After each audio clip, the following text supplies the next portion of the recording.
Schumacher? There's two. No, there's only one, look.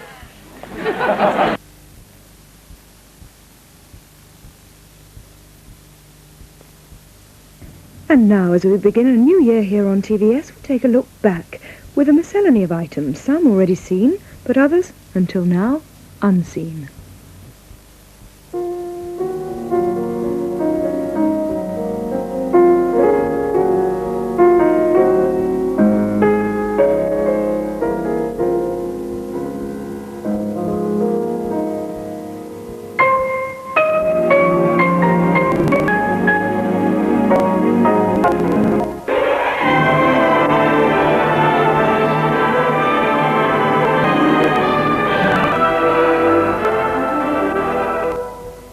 All the television stations, and all the towns, and all the world, you can tune into ours.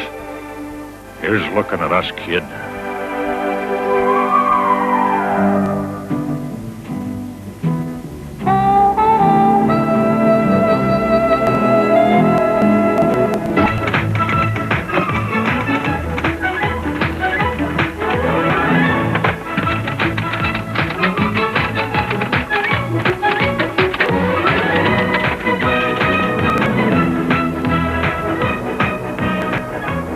This Second World War Caterpillar D7 armoured bulldozer. What was I going to say? Mister, why aren't you getting home to women? Does that rephrase that one? Is that the House of Commons? How did it come to pass that you began singing with your head in a washing machine? Something in the way she moves. That's very nice. How are you, Kirsty? All right. Keep that hat on so you don't get sunstroke, won't you? Because you've got a lot to cover up, is there? As you can see, playing to the camera is just like a professional. Got it. Hello, I've been walking through the Bournemouth 82 Leisure Exhibition. What's it called? What's the exhibition called? Bournemouth Leisure Exhibition, yes. The Bournemouth Leisure... What can the RSPCA do about the existence of the devil worshippers, as you put it? In 4 months' time, this sweet little thing, what a sweet little thing. How confident are you, then? What do you reckon to all this morning? Are you happy? No comment. Not happy. It's not as bad. A chum of mine had a rose named after her, and when she opened the catalogue, it said, not very good for bedding, but fine up against a wall. And mine, it's more hopeful. It said, vigorous bushy growth with a fine upright stem, which at my time of life gives one hope, doesn't it? Like would have been welcome to Coast to Coast. And you're welcome to it, too, for what I've seen. I'll do this. Can you give me a quick, what's over? Coaster, where are you? Hi, come on, let's Coaster. Coaster. Come on, girl.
know to our younger viewers?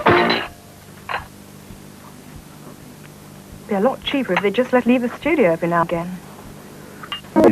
Partner mint. Interesting pieces that caught our fancies. Well, what do you expect at this time of night? An opera? Figaro, Figaro, Figaro, Figaro, Figaro, Figaro, Figaro, Figaro.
Practically Cinerama, but the real world also gave Britain 3D viewing, provided you got the glasses early, because shops were besieged for them up and down the country. Literally millions of viewers braved arrows and bats flying out of the telly, and allowed Sujay to dirty up their room with the dust from that famous feather duster, which looked real enough to tickle the cat.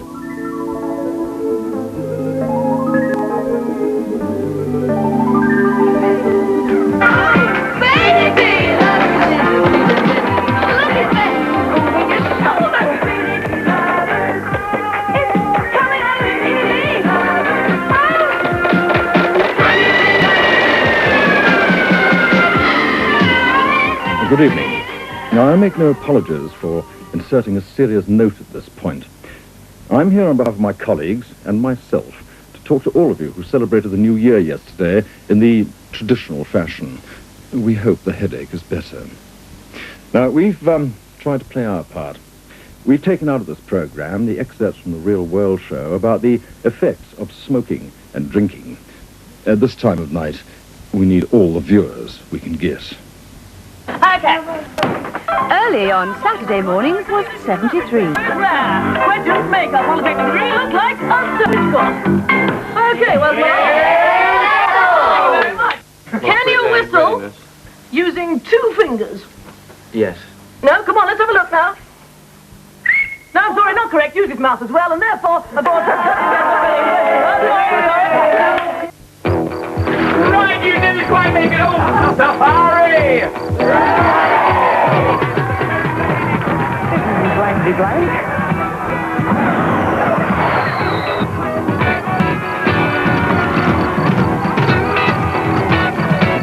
Easy, isn't it? Shall I prove it? All I can say to you, Matthew, is you're game for a laugh.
Groombridge Cricket Club turned the clock back 200 years. Every man Jack full of fair play and British pluck.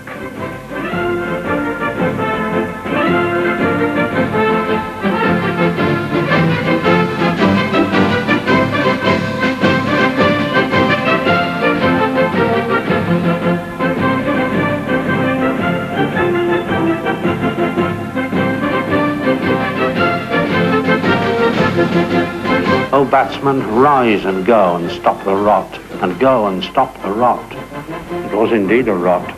6 down for 23. The batsman thought how wretched was his lot, and all alone went he. The bowler bared his mighty, cunning arm, his vengeance-wreaking arm, his large yet wily arm, with fearful powers endowed. The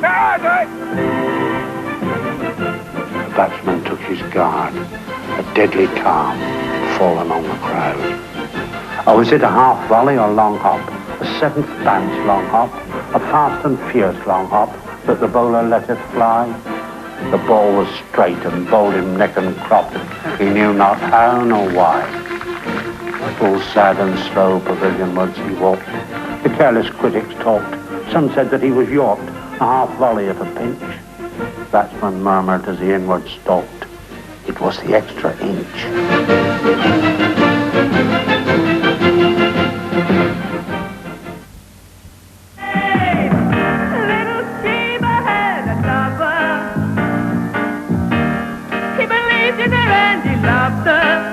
Sarah Miles turned in a stunning performance in The Other Side of Me. For he thought there was a God eternal life among the sport, but Sheba mocked you ridiculous fellow.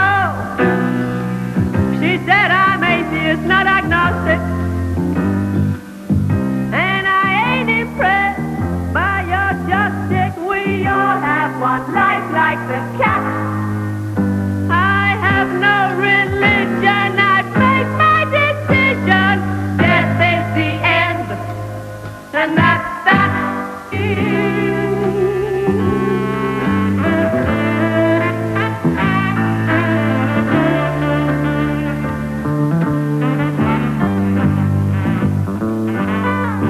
A little harassed one day, and embarrassed she would say, I think I'm going round the bend. My lover's sitting my head, and demands from the dead, saying let silence be your best friend. He says to live on my own, but I'd be lost all alone. He said to live on my own. No, no, I'll die all alone.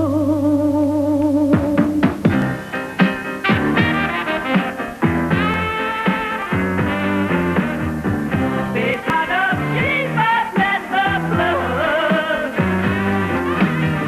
she felt like cotton and onion. And after 3 years all alone, he said, never boy, I waited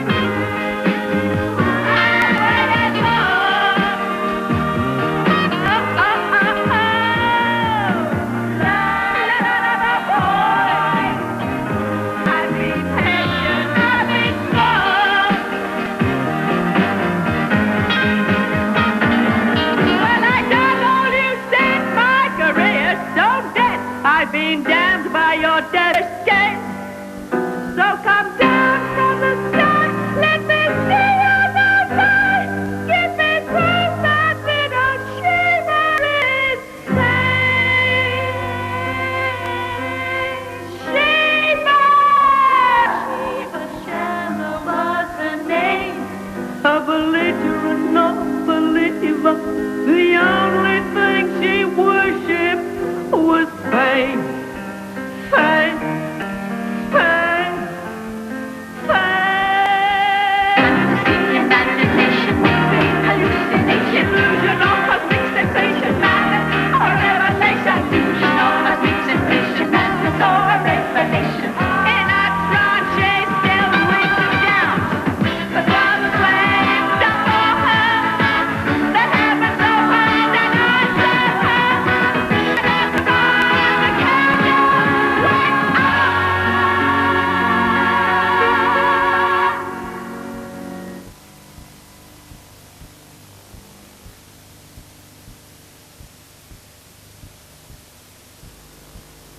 T-File are at Timothy... Here's looking at us, kid.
Well, we have a lot of fun here, but our film units go out and about, and they have a lot of fun too, and they're all good sport, particularly the sports crowd.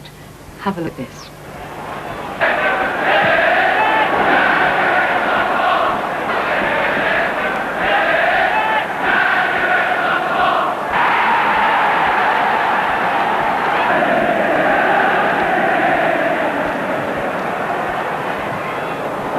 To be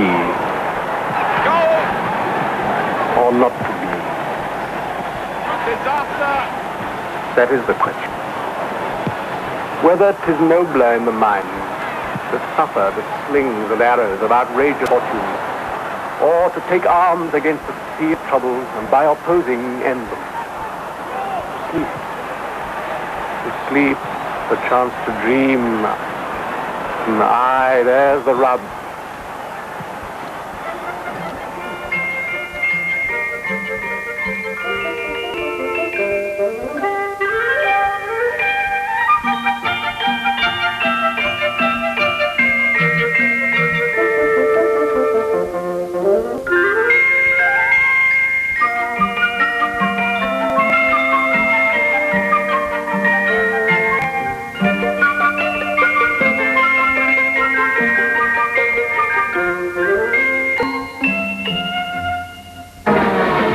Remember this sporting summer?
If I'm really enthusiastic with my music and it really turns me on, then I don't think about the audience and I put everything I've got into the music. Because as soon as I hear the music, I mean, you know, some piece of music that I do work to when I'm in a contest. And, you know, if you choose something you really like, It's really, it's very balletic. It's like doing a ballet to music.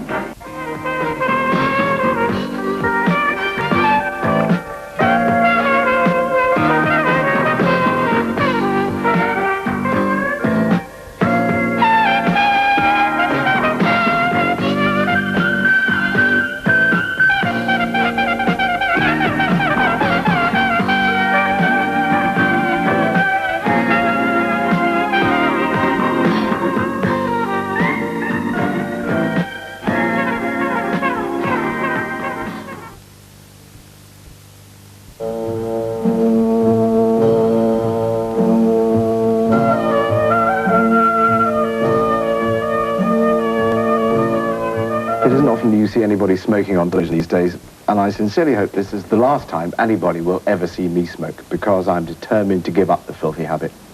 But I can't do that on my own. I'm not that strong-willed enough. So I've gone cross from the Medway Hypnotherapy Centre in Chatham, and John's going to show me how to do it in his own inimitable fashion. And as you continue to rest, each second, each and every one of these thoughts and ideas is creating a deep, vivid, permanent impression on your subconscious mind to become a part of your daily life. You don't want to smoke. You have no thought, no interest or desire for any form of smoking at all. And this really makes you feel good.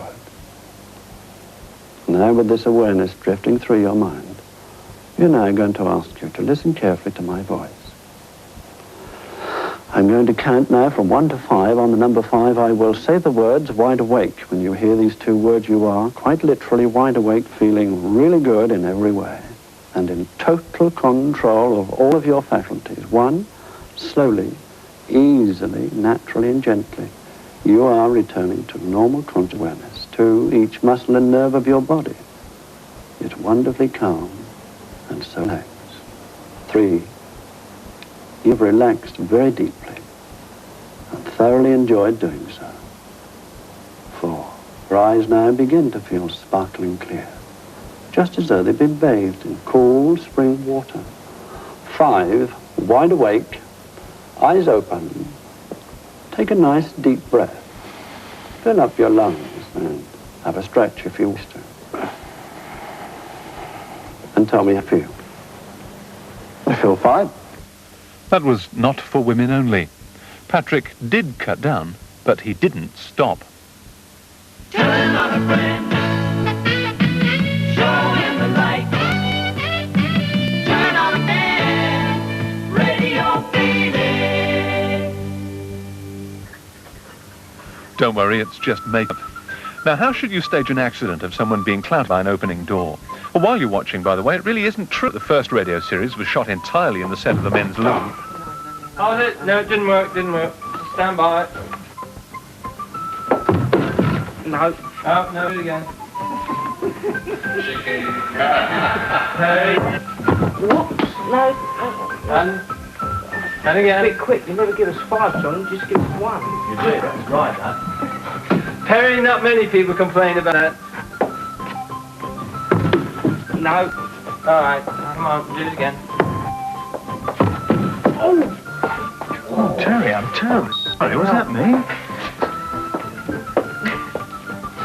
Yes. It was you.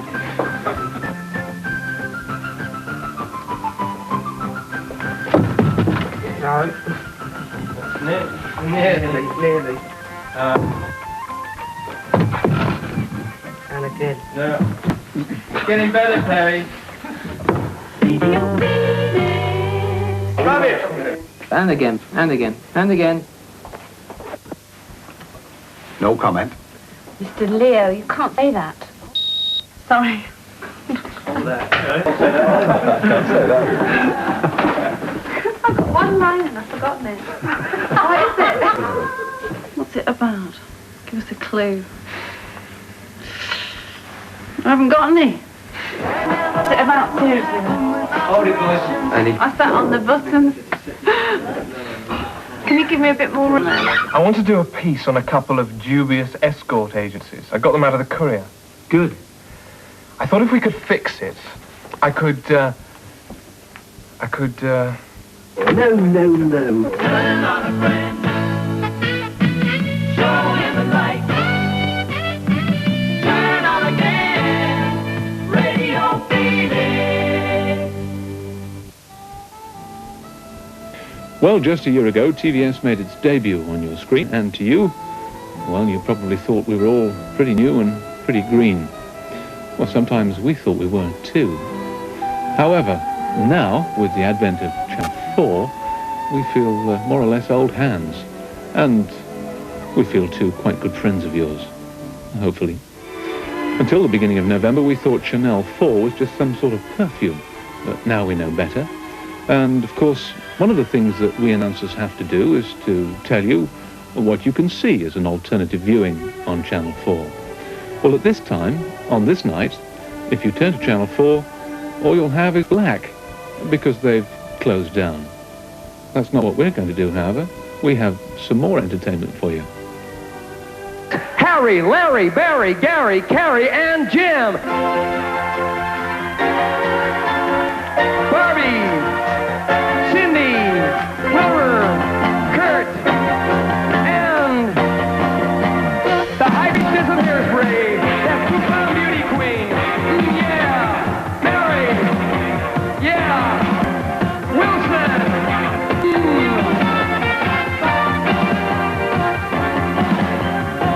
Said he was giving me a top and a dress. That's just what I've always wanted.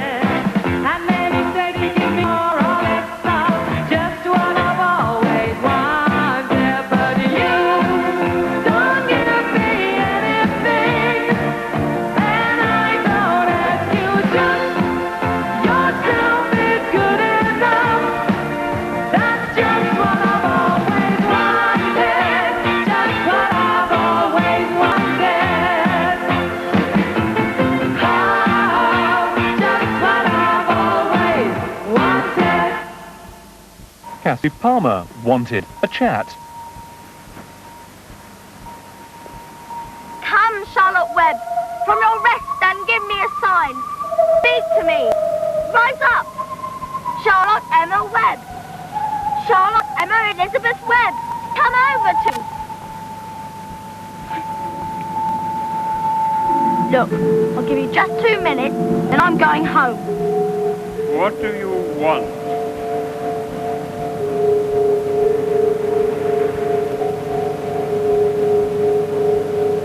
What do you want with me, little girl? Nothing. That you called me. Okay. Could you... Is this a lychee? No, it is not. Is this a peach? Yeah, it is. Is this an orange? No, it is not. Is this an apple? No, it is not. Is this a peach? Yeah, it is. Very good. What is this? Tell your lot. It is... It is a melon. A melon. Stand up. Don't laugh, stand up. Judy is 28 years old. She's been married 9 years, 9 childless years. But at last, she's pregnant. And today, at the Eastern Virginia Medical Center, using a tech called ultrasound, she sees on the monitor the baby she's been carrying for 7 months. And this is a remarkable baby, the first baby to be conceived in America outside the mother's body by a process called in vitro fertilization. You see the heart beating right here. Can you tell yet what sex it's going to be? Is it still too early? Or? Right now, it's probably still too early. America's first test tube baby. That's the description this child has been given ever since the news of the pregnancy was released. It's not a description that pleases the mother. I'm very uncomfortable with the term test tube. It's an inappropriate term, and it conjures up all sorts of horrible images. I think of George Orwell's 1984 and the alpha and the beta and the test tube thing, and the fact that a test tube is not used is what's even more disconcerting. It bothers me because I think it's a negative term, and I'm sorry that seems to be the term that has captured everyone. Well,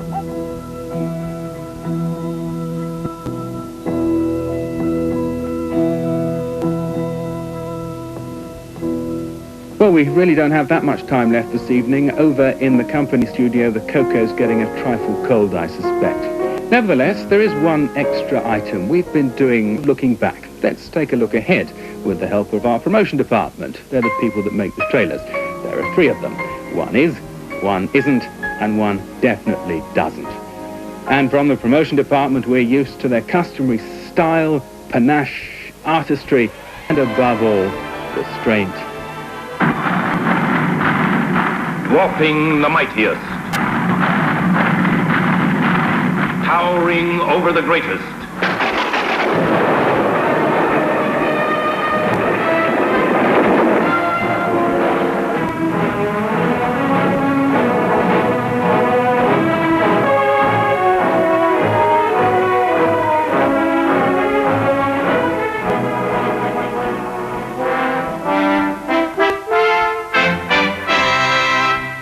Congratulations on your luck and skill.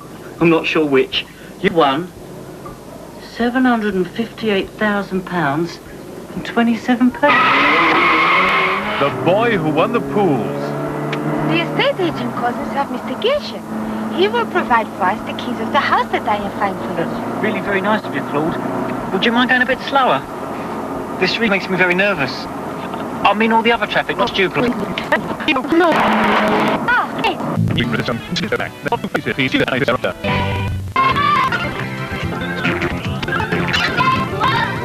at TVS called DJ, and it starts the 10th of January, a Monday at 6:30. We're in Studio 1, where Blue Zoo are getting set to record a number for our new program, and with me each week will be Pauline Black. Pauline, what will you be looking at each I'm week? going to be looking at some current fashion designers that are around at the moment, like Anthony Hollisworth. And there's a lot of dance bands in this stuff and given their first chance on television yet, so we're going to get them that. There's also a band around. That's right. The whole headline will be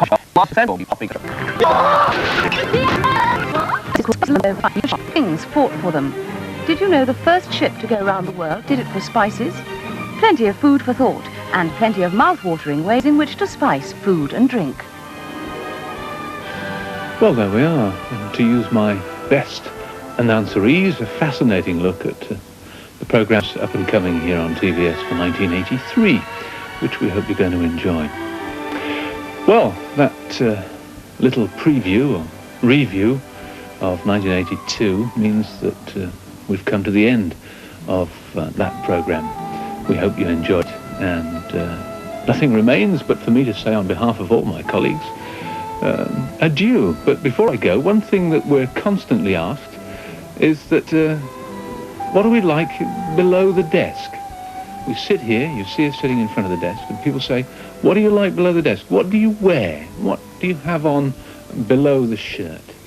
Well, tonight, I'm going to reveal for the first time here on TVS what we actually wear below the waist. So, to end our programme, I shall stand up and walk off. Good night.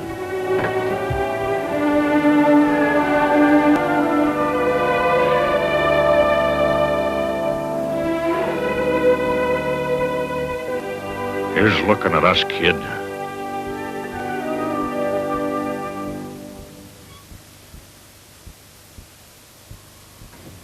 Well, we hope you enjoyed that look back at our first year here at TVS, and also that you'll enjoy the many new and varied programmes we'll be bringing you during coming year.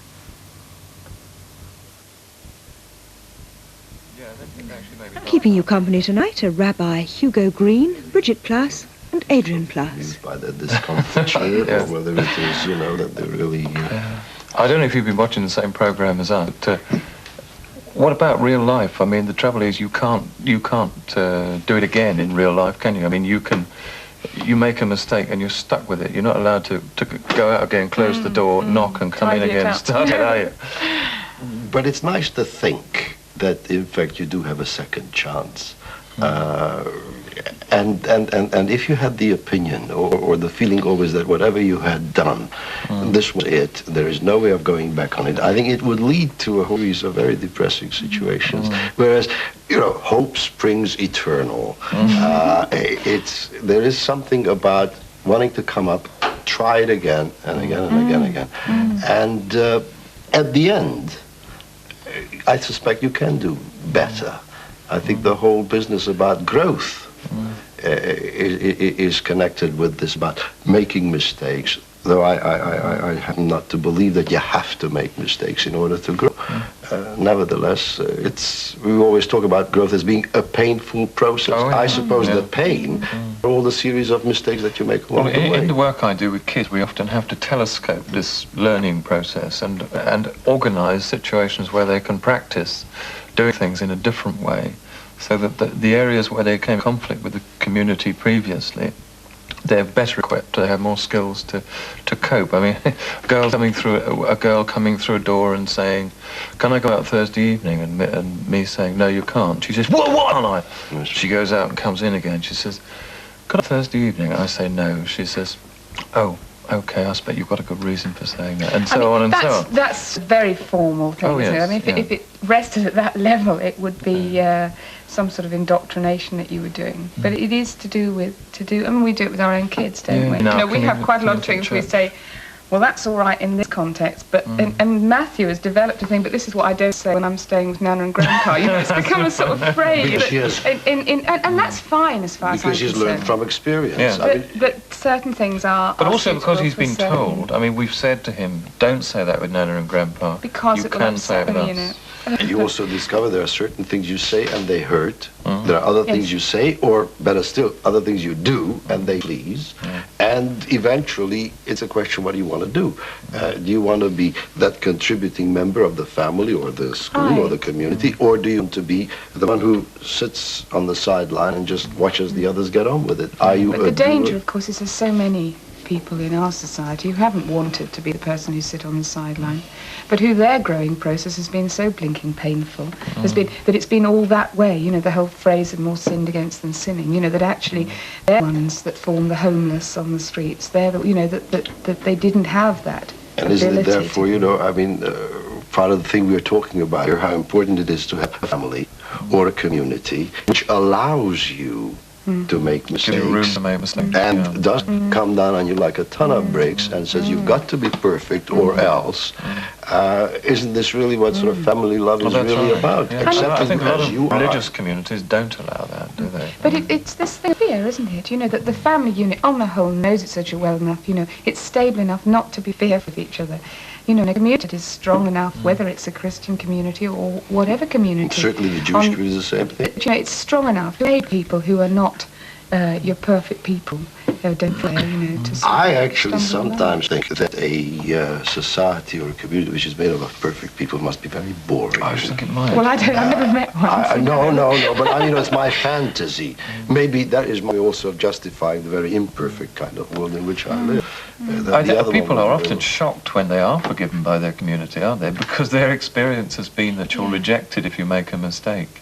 And to be allowed to come back and to try again, and for people to say, it's okay, we've all done it just the same, is a marvellous therapy. Yes, but I mean, isn't it so with ourselves, sort of accepting the fact that we are a rather mother.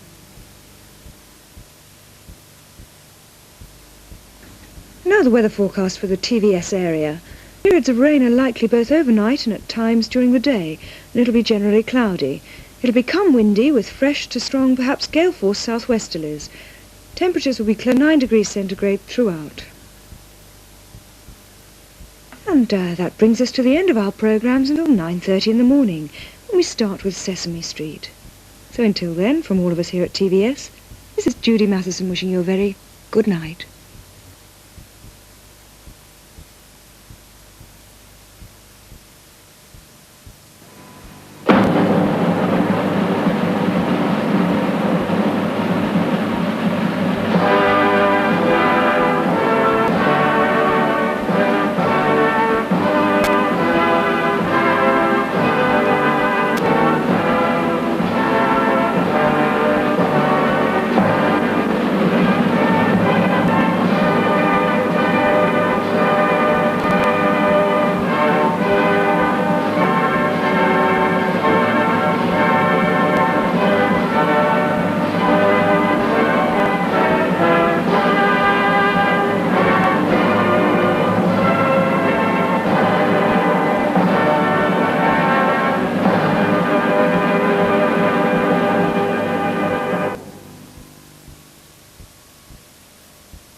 Now, of course, just that final reminder to turn off your television set and, as an extra safety precaution, to pull the plug from the wall.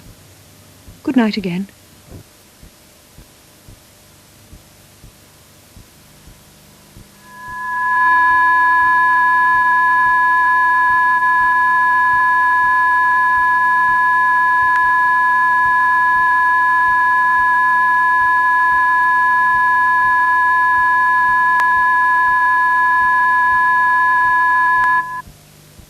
We have Dance Crazy at 4:20 and at 4:45 more tips and things to do. Introducing pizza like you've never had before. New Bird's Eye Crisper Pizza with a revolutionary crisp crust. £69 for... Well, mine's got a... It didn't cost £69. Yes. But has it got a... No. Has it got a... No. Has it got a chick? No. Well, there you are then. The new Philips kitchen machine. It's got a... and a chicka for just £69.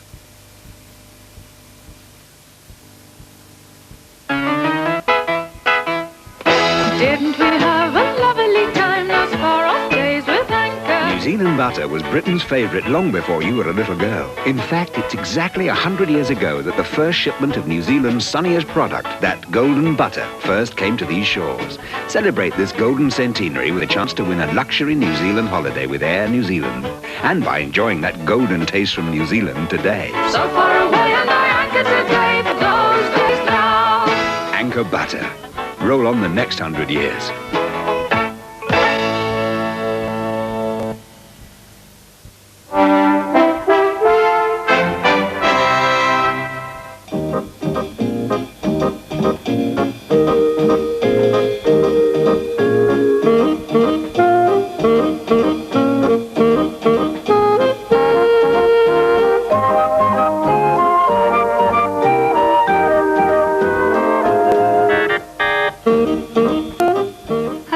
Good to be with you again. Our main issue in this programme is going to be the television coverage of football and whether there's of it or too little of it. Whether television does justice to football or whether it's killing the game and reducing the crowds at the gates. Obviously, a lot of people are thinking of the saturation coverage of the World Cup. Football fanatics think it's wonderful. Football haters can't see why they should have to put up with football summer and winter. It's certainly a vexed question, which causes a lot of strong feeling. And later I'll be talking about these issues with Bob Gardam, the TVS head of Outside Broadcasts, who has directed 3 World Cups for television over the last couple of decades. But first, for this week's letters, starting with 2 contradicting ones about sport. Here's Vivian Love from Gosport. I think the TVS is showing much too much sport. Sport, sport, sport. That's all that's ever on the telly these days, it seems. Whenever you switch on the telly, what's on? Sport. I hate it. And I'm not the only one who hates sport. There's more than one who loves sport too, Vivian. For instance, 82-year-old Roberta Woods from Worthing. Having viewed TV for 35 years, I would much prefer to watch sport on the different channels than the dreadful pop groups or kitchen sink drama. Long may Saturday afternoon sport continue. I wonder how many of you will believe it's almost precisely that type of opposing reaction we get on virtually every issue in your letters. It means that taking action about what you say is a bigger problem than it may seem from where you write your letters. Here's a letter from a male Tony, good Lord, from Parkston in Dorset, who doesn't let us have his surname. As a regular viewer of Watch This Space, I'm afraid I have a very complaint to make. I enjoy all the things you talk about and show on this programme, including the outside interviews with me. The other day I saw for the first time Lucy doing her interview, and I must ask you, why, oh why, don't you show this gorgeous creature either conducting interviews or at least let us see her at the end? I'm sure the majority of viewers don't know what they are missing. So come on, don't be mean. I shall be goggle-eyed from now on. Thank you, Tony. And we do quite often see Lucy at the end of her films. We'll try and make a special point of including her today just for you. And if you watch our brother and sister programmes at this time on Mondays, Tuesdays and Wednesdays, Lucy also reports in them from time to time, so you can have a real feast. Now here's 13-year-old Julie Hale from Blackfield near Southampton. I am writing to complain after hearing that TVS is axing the best programme on the television, We'll Meet Again. This programme has been the highlight of the week. How stupid to leave the programme with so many loose ends, such as Chuck Erickson missing, dead or alive. Can't they take some of the rubbish programmes off and leave We'll Meet Again on? We've had several letters on this subject, including one from Sandy Hyde from Eastleigh, who says that it's wrong for us to leave you with American viewing and to take away all that was British. Well, can I reassure you all and say that we're not axing or taking away anything? Quite simply, the series has come to an end. And it was very complicated to make, and the producers felt that the story should end there. Who knows? Perhaps they'll make a second series. But it's fascinating to guess where you got the information about TVS chopping the series. Quite often your letters seem to be based on wrong information. I just wonder where it comes from. Anyway, there used to be a saying that half the lies they tell about the Irish aren't true. And the producer told me that one. And perhaps the same can be said of television. Next, Stanley Hicks from Folkestone with a beef about TVS music. I wonder if there's any chance of you changing the music that introduces your local news programmes. The music that brings in your main news is fine, skillfully written, truly introductory. But this other frenetic stuff, this tooting staccato rumpus, absolute grief. It really is honking horrible. And who composed it anyway? And who, for God's sake, is playing it? I only ask people around here because they're beginning to mutter. Mutter, mutter, mutter. I don't think it's fair to give away state secrets of that sort, Stan. Actually, though, it is the same music throughout. But yes, there's a chance of changing it. All long-running programmes change their music, their sets, and even their presenters from time to time, so be patient if you can, and I'm sure there'll be a new sound eventually. The only trouble is that if the new music pleases you, it's bound to upset a bunch of other people who will write to Watch This Space asking us to bring back the old music. Now, a ferocious onslaught from Mr. R. Ferriday from Rowland's Castle. I have many grizzles about TVS, but most of them are caused by your being a bunched-up jump of amateurs. But there's no such easy excuses for your weather forecasts. I have telephoned you 3 times about it, but you could never get hold of anyone except stupid secretaries who don't know what they're talking about. Charming. OK, to the point. You broadcast the many miles of coastline, and that means water.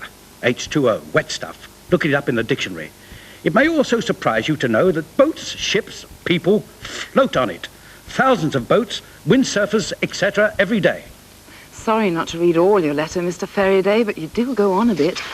What Mr. Ferriday basically wants us to do is to give detailed information for him and other water sports enthusiasts about winds, tides, currents, and all the other relevant information.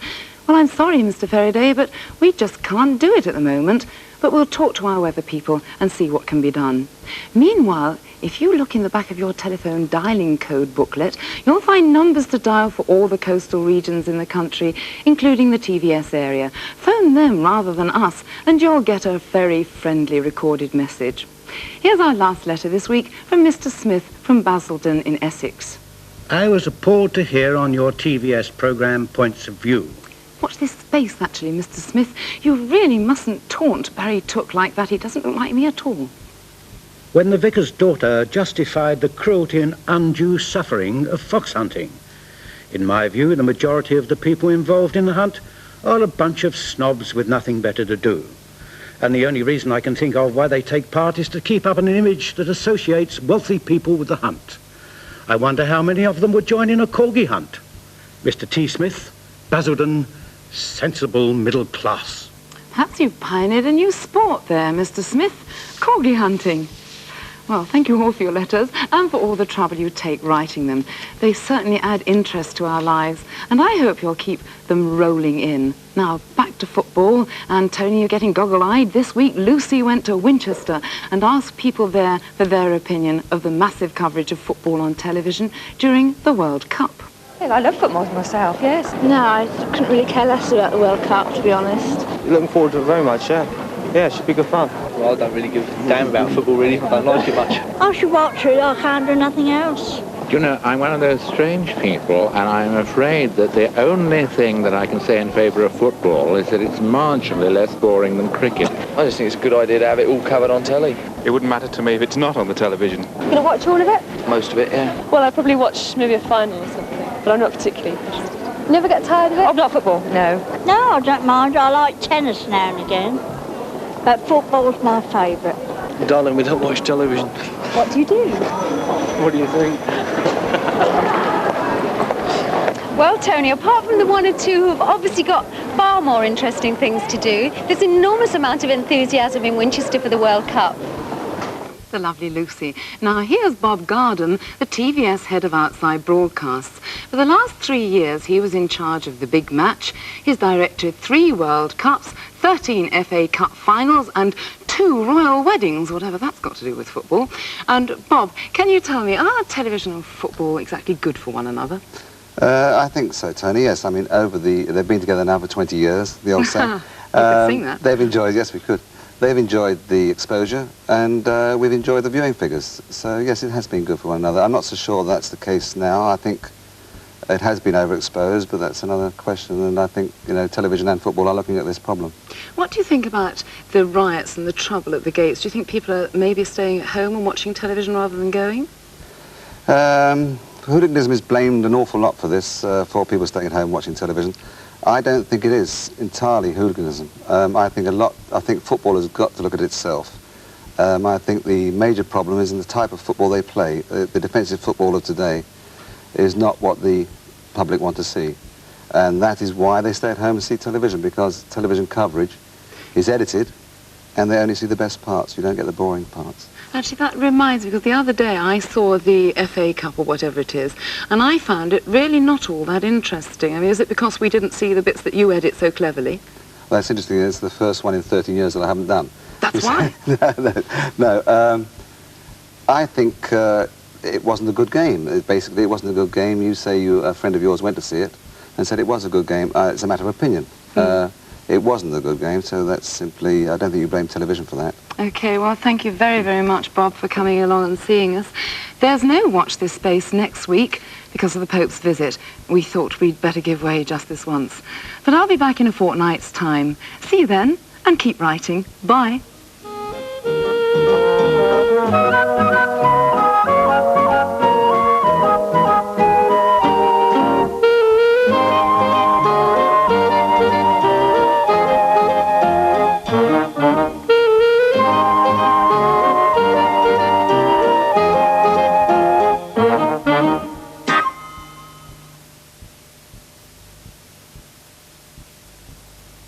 To celebrate the World Cup, Hitachi announced some staggering offers on colour televisions. For instance, buy this portable cassette and we'll give you a radio cassette recorder free. Staggering, isn't it?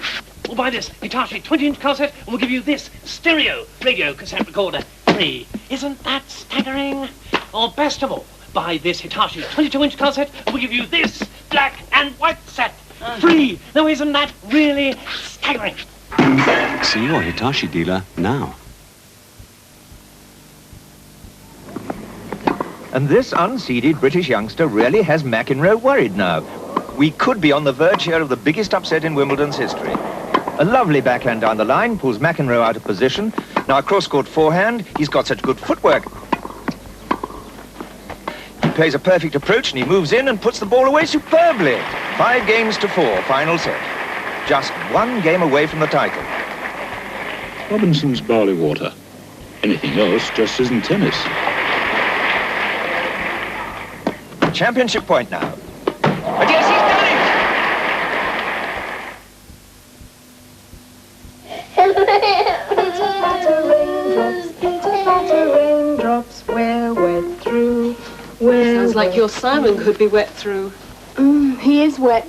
But Terry nappies are the best, aren't they? Well, Terry's may be absorbent, but they're like a sponge. They soak back, so they won't protect a baby from wetness, as well as Pampers. Let me show you.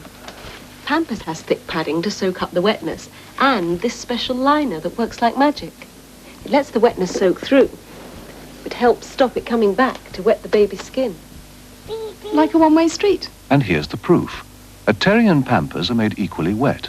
Slip in some blotting paper and see how much less of that wetness soaks back on Pampers. There. You feel happier now, don't you? And to think, before Pampers, he couldn't play a note. New Pampers. Protect your baby from wetness like Terriers never could. Check it out. Check it out. Check it out, check it out. Check it out. Check it out, check it out. Check it out. Check out 82. Big price cuts and hundreds of them, making today's Tesco even better value. Today's Tesco. Check it out. Extra, extra! Heard the news about Banjo? Banjo gets extra flavour. Heard about the lashings of real milk chocolate and even nuttier taste. Banjo's crispier too. A crispy bite with more flavour. Extra, extra! Banjo gets extra flavour.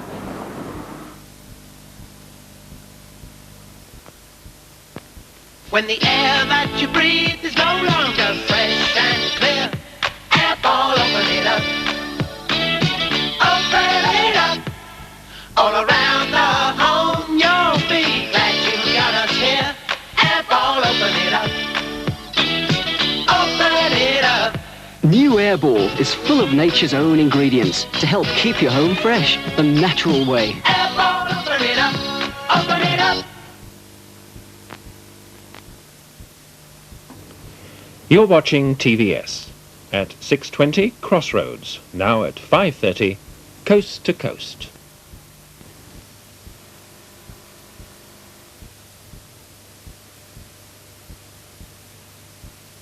Good evening from Coast to Coast. The survivors of the Sheffield are back. 3 weeks ago, a wave of shock ran through the nation at the news of the loss of HMS Sheffield. The Argentine missile, which all but tore this Portsmouth-based destroyer apart, claimed 21 lives. However, 263 men were saved. Today, they came home to Brize Norton. At 10 to 1 this afternoon, a VC-10 winged its way out of the gloom at RAF Brize Norton to signal the arrival home of the first party of survivors from HMS Sheffield. Their relatives and wives were just a pane of glass away, jammed inside the terminal. The sight of the plane taxiing to a standstill marked the end of an agonizing 3.5-week wait and the beginning of a hero's welcome.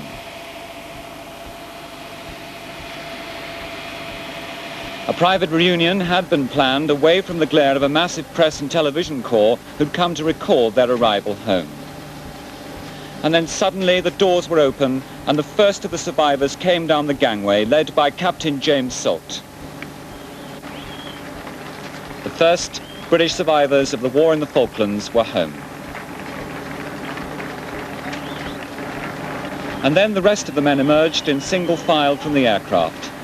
The survivors had few personal possessions when they were rescued from the Sheffield. Most lost everything when the ship went down. But the order was given to smarten up for the trip home. A fresh set of clothing was waiting for each man at Ascension Island. It was a subdued homecoming. There were no smiles, no victory signs. Their faces gave nothing away of the horrors that will stay with them for the rest of their lives as their ship erupted in a boiling cauldron.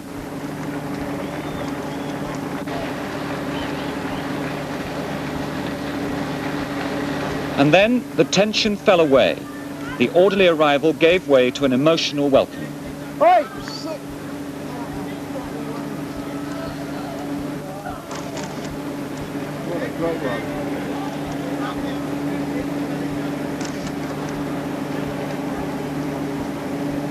Some of the families could no longer watch from behind the closed doors of the terminal and surged forward to meet the survivors. The relief that their loved ones were home gave way to tears and hugs. For 3 weeks, they'd endeavoured to put on a brave face as they waited for news. Now their men were home, and all the words they'd thought to say to them counted for nothing. Later at a press conference, the Captain, James Salt, talked of mixed feelings on his arrival home. Before I start the account, I would like to say that we arrive in the UK, obviously with mixed feelings. We have real happiness for being reunited with our families, and please remember we have been away as a ship from the UK since the 17th of November.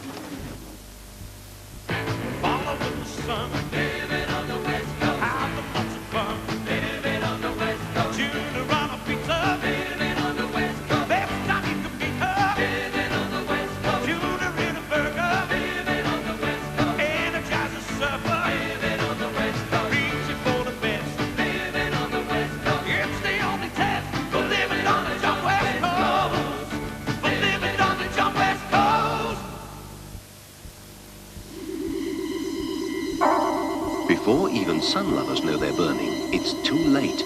Yet there is a unique formula which works fast to relieve sunburn, Caladril. It quickly soothes the inflamed tissues to help neutralize pain and irritation. At the same time, Caladril cools the sunburn and gently moisturizes the skin, young or old. Always keep it with you, and don't let the sun spoil your fun.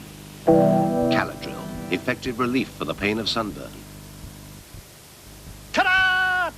Presenting the Invisible Man completely nude, demonstrating an elastoplast clear plaster. Toot, toot, toot, toot.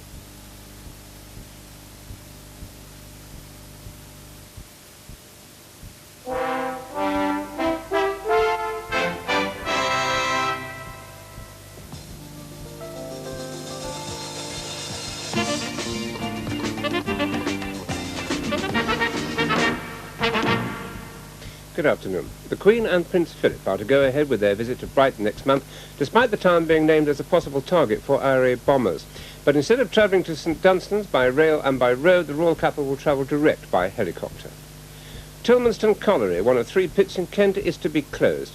The mine employs 800 men, but has not produced any coal since the end of the miners' strike in March. And the Coal Board said today that Betshanger Colliery could also face closure unless there's a big increase in production. The Ministry of Defence today began new court action to evict hippies camping on their land near Westbury in Wiltshire, but many hippies have already gone. An elderly woman who lived with 39 dogs at her home in Kent is to be prosecuted for causing them unnecessary suffering. 80-year-old Madeline Hart of Maidstone will face 4 charges alleging cruelty and neglect.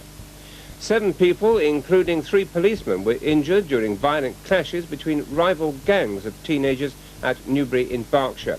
11 youths were arrested and 6 are still being questioned.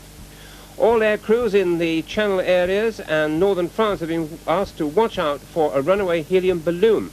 The big balloon, in the shape of an airship, was cut loose from the Pier Theatre at Bournemouth by vandals during the night. Air traffic control say the balloon is a major hazard. And finally, the old Plaza Cinema at Amesbury in Wiltshire, threatened with closure, is set to get a reprieve. A group of film enthusiasts at Bournemouth have taken a 20-year lease on the cinema, for which they say they have ambitious plans. Well, we'll be back, as usual, with Coast to Coast at 6 o'clock, when I hope you'll join us. But until then, from me, goodbye.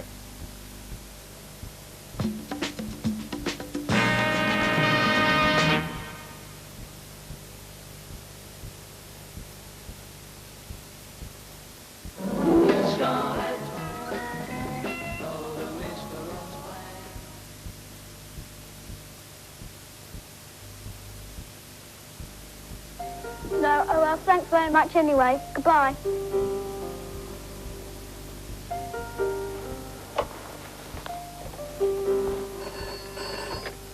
Townsend. Hello, you know the Hornby double-O model railway? Yeah. Do you have an R186 signal box? Well, let's see. Yes, I got one left. Great! They've got one, Mum. Good old yellow pages. We're not just there for the nasty things in life, like a blocked drain or a broken window. We can help with the fun things, too. Oh, hello, Ben. Happy birthday, Dad.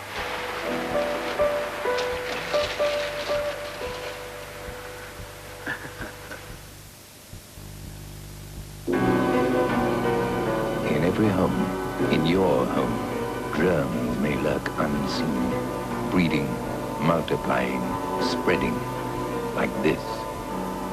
Wipe them out with Domestos, Strong, thick Domestos clings longer to go on working even after the flush, to help keep your home cleaner and safer. Domestos kills all known germs. Dead.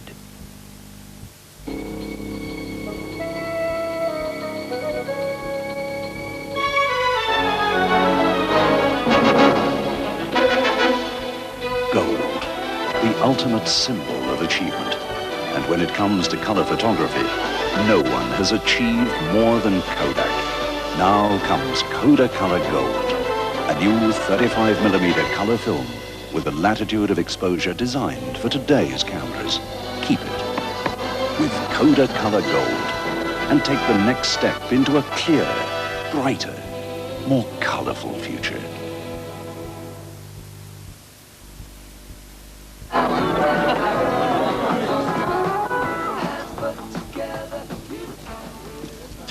A daiquiri for the lady.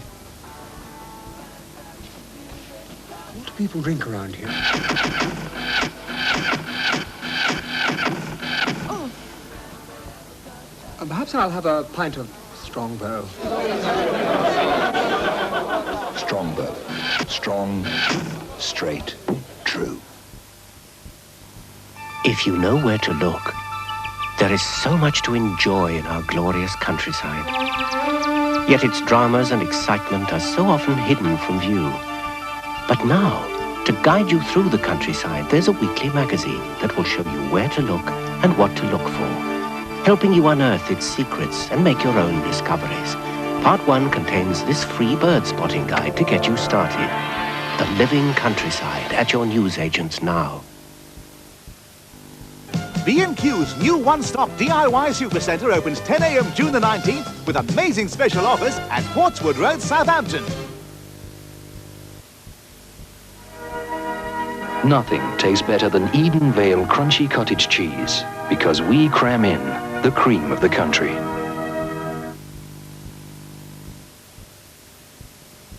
How would you like to make $5,000? What's the catch, Mr. Dean? Is it dishonest? It's a gambit. Look, I happen to have a foolproof plan. The plan is simple. You made me look like the Steadley.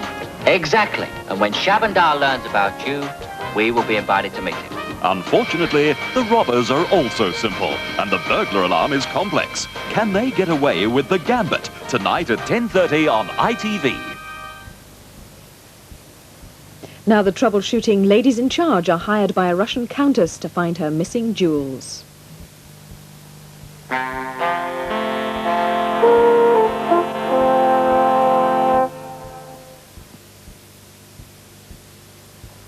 Stay with us for our next programme, a nature documentary, Survival.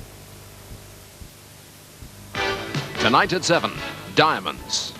You see, I have a plan for a most extraordinary robbery. Might be a criminal masterpiece. Okay, hit it. All right.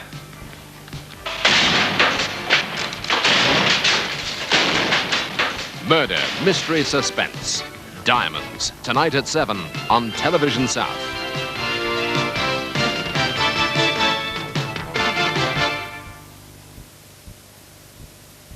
This old man, he played one, eating knickknacks just for fun with a knick-knack, whack-snack, give the dog a bone. This old man comes rolling home. This old man, he played two, he loves knickknacks. Who will you win? A knick-knack, whack-snack, give the dog a bone. This old man comes rolling home.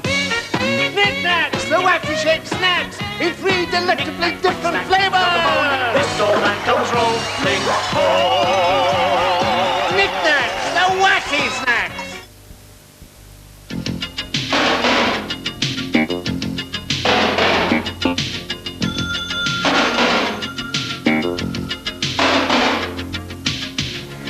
Now we can show you the new Sunsilk hairsprays.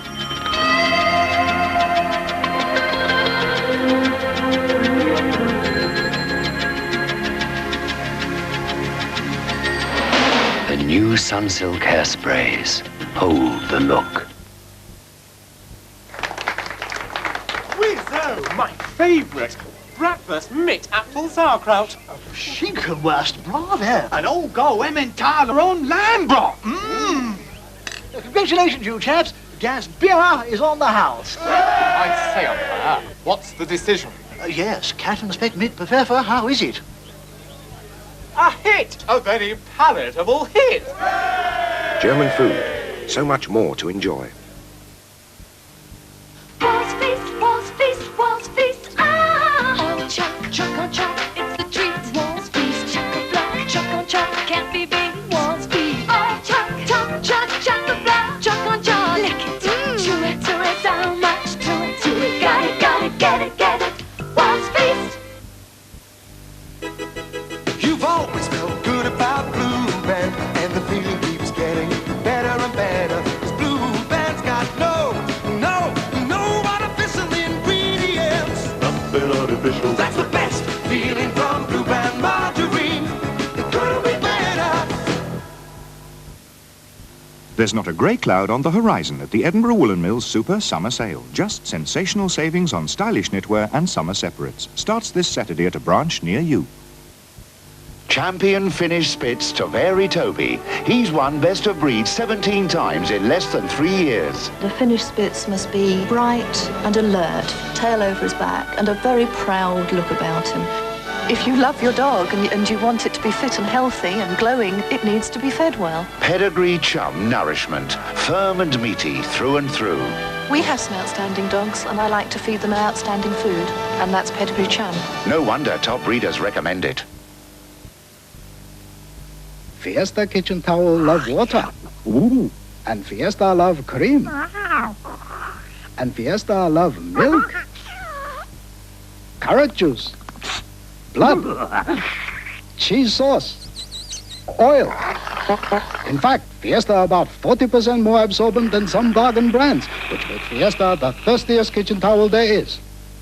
Fiesta. The thirstiest kitchen towel there is.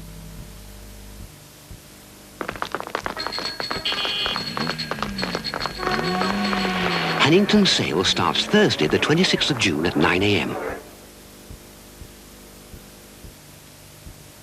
The Tour de France 1984.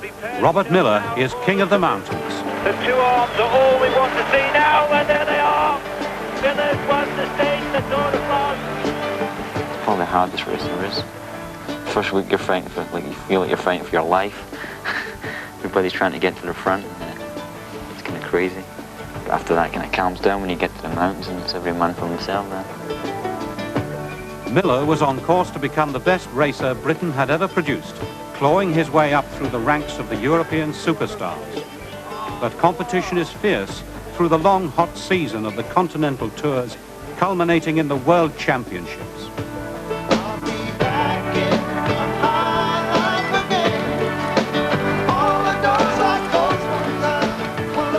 This film follows Miller as he trains and struggles to stay on top. Robert Miller, The High Life, coming soon to ITV. On Channel 4 in a few moments, there's a documentary about the poet, writer, musician Linton Kwesi Johnson, Dreadbeat and Blood. Here on Television South, Survival looks at the effects of drought in southwest Africa.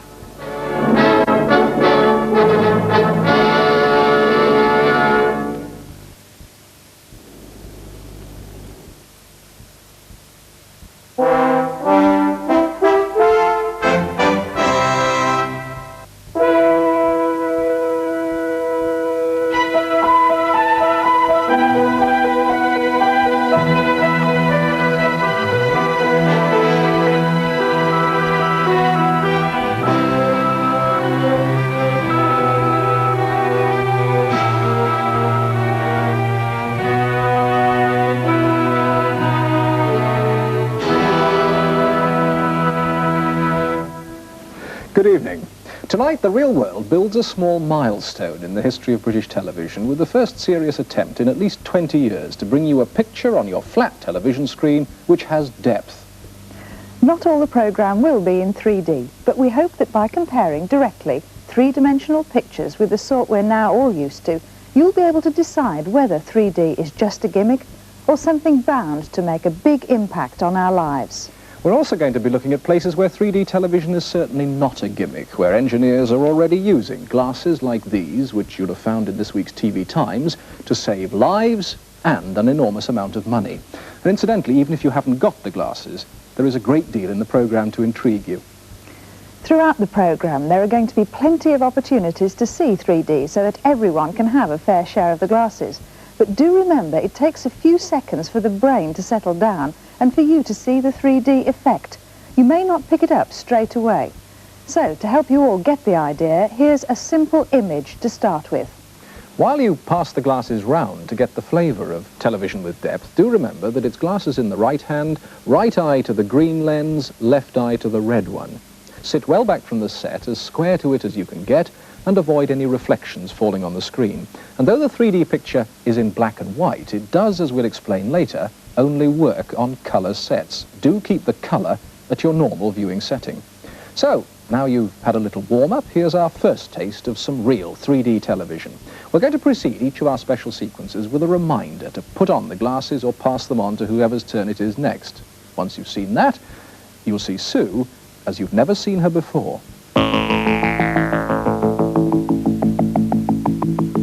Well, I'm here at the Philips Research Studio at Eindhoven in Holland, where I can appear to you for the very first time in 3 dimensions. As you can see, as I walk by these cameras, they really are quite a distance from me. And the reason why I'm carrying this feather duster isn't because the studios are dirty, they certainly aren't, but to show you one of the most amazing effects of 3D, dust in your living room. And if someone else in the room would like to wear the glasses for a moment, I'll do that again. Okay? Much of the pioneering work with 3D television has been done in Holland. Here's some of the research team's achievements.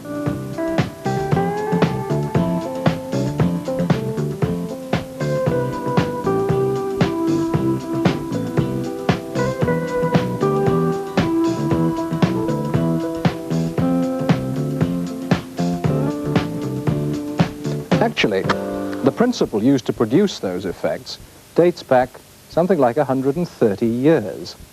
When our 2 eyes look at something, they dispatch to our brain 2 different pictures. All you've got to do to see what I mean is put your hand over one eye and then over the other. It's the brain which deciphers these 2 quite different pictures to produce one image which has depth.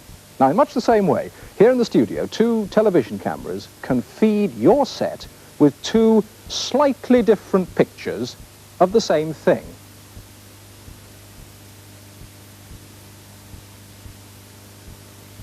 But then we've got to be able to separate the pictures, and that's where the glasses come in. By colouring the right lens green and tinting camera 4's picture the same colour, the picture from this camera is fed only into the right eye. Doing the same with red for camera 2, and the left eye's filter keeps the 2 images distinct and feeds the brain with the sort of information from which it can produce an image with depth. The Victorians used the 2-picture principle in this stereoscopic viewer. Here there are 2 quite separate images, with the left eye viewing just the left one and the right only the right one. Now, of course, with just one television screen to play with, this complete separation is a luxury that we haven't got. So what we've done is mixed the pictures together and coloured them so that you can now share the effects of 3D as great-grandpa knew them.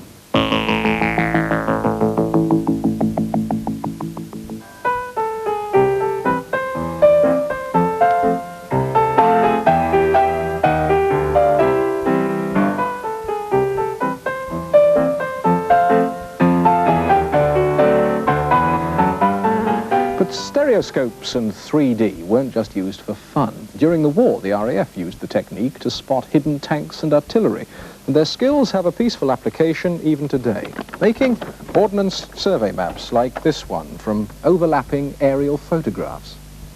The mapmaker, looking at the 3D image, sees in the centre of the picture a small cross.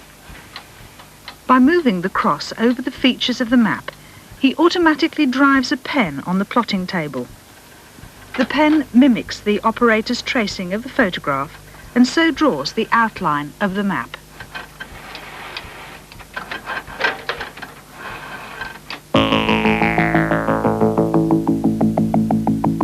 Simply looking at the tall, thin building on the right demonstrates the value of 3D to the map maker.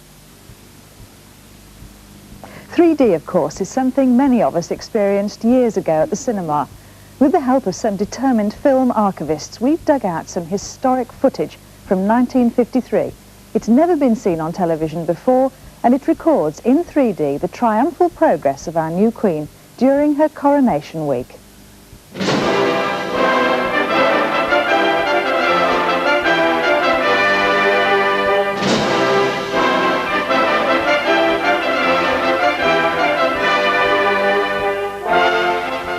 Two film cameras mounted side by side have been producing moving 3D pictures since 1896.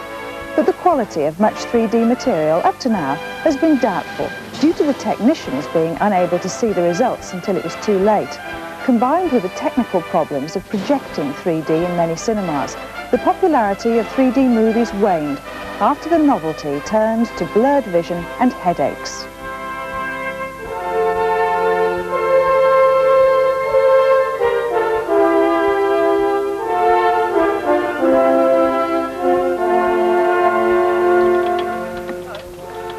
To see just how much better things could be, NOS, the Dutch television service, recently used matched pairs of conventional one-eyed television cameras in the world's first stereoscopic outside broadcast.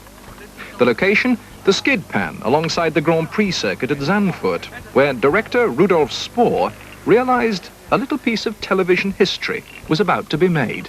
Well, I'm now 24 years in television business. But it looks like for me today that I am back on the first year, starting all over again, because this is a huge experiment, so brand new for all of us. And witnessing the experiment, British 3D enthusiast David Clark. Coming out on location with these cameras is a real breakthrough, and I'm very happy to be here to see somebody trying to use 3D in a difficult circumstance. It's a very, very thrilling experiment, but I think one should bear in mind that it is just an experiment. I'd like to leap up and down for you. I just want to say that I'm delighted to be here. This is one of the cameras that they'll be using, and this complex mechanical arrangement enables these two lenses to move in and out depending on how close to the camera the object is that's being. There comes a point when the lenses can't move any, actually touching one another. So, sophisticated though this system seems to be, it is actually operating under limitations. Limitations they've overcome with camera number 2 over here. With this arrangement, the two lenses can actually overlap one another, because one of the cameras is mounted horizontally, the other is mounted vertically. And separating the two, a sheet of glass at 45 degrees. This splits the beam of light coming from whatever is being filmed.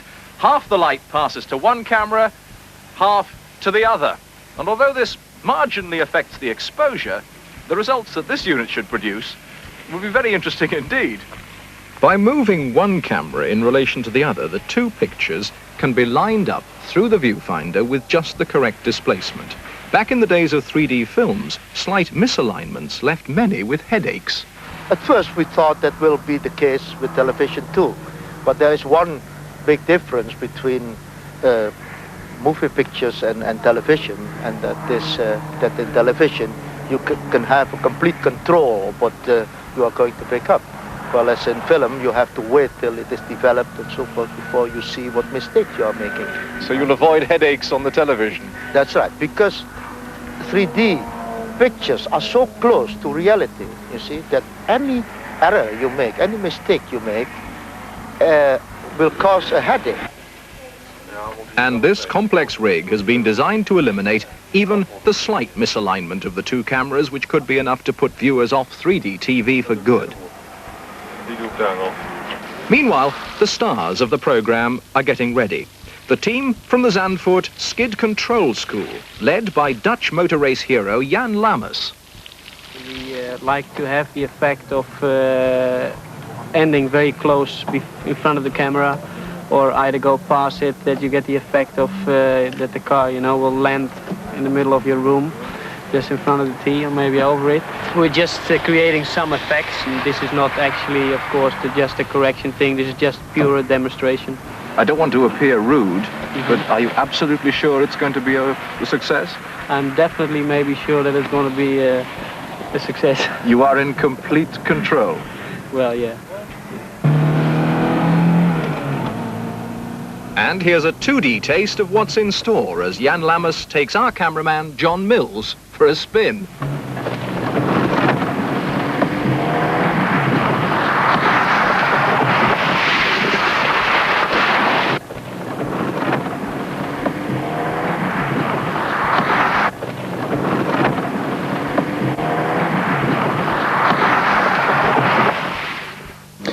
Well, despite the spectacular subject, the 3D effect was slightly disappointing.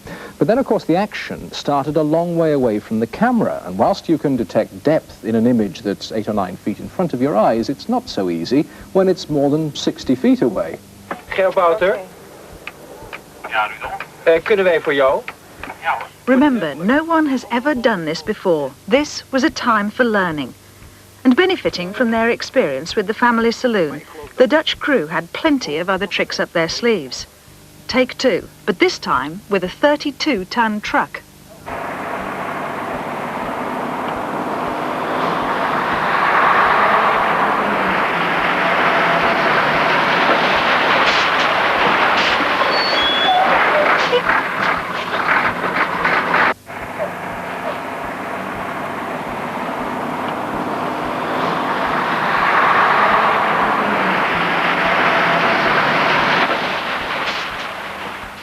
Now, that was better until part of the lorry got outside the TV screen, tending to confuse the brain, which recognises a whole lorry, but is thrown once the information it's getting doesn't present a complete picture.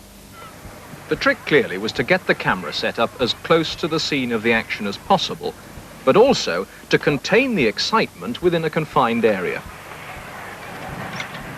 For take 3, Jan Lammers, now on board his motocross machine, took a short run and flew past the low-angle camera position.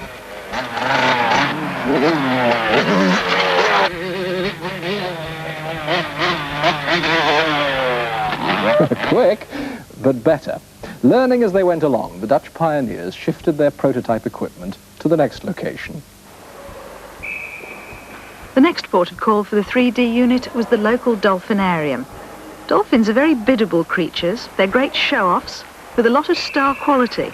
They also fit into the centre of a television picture very neatly.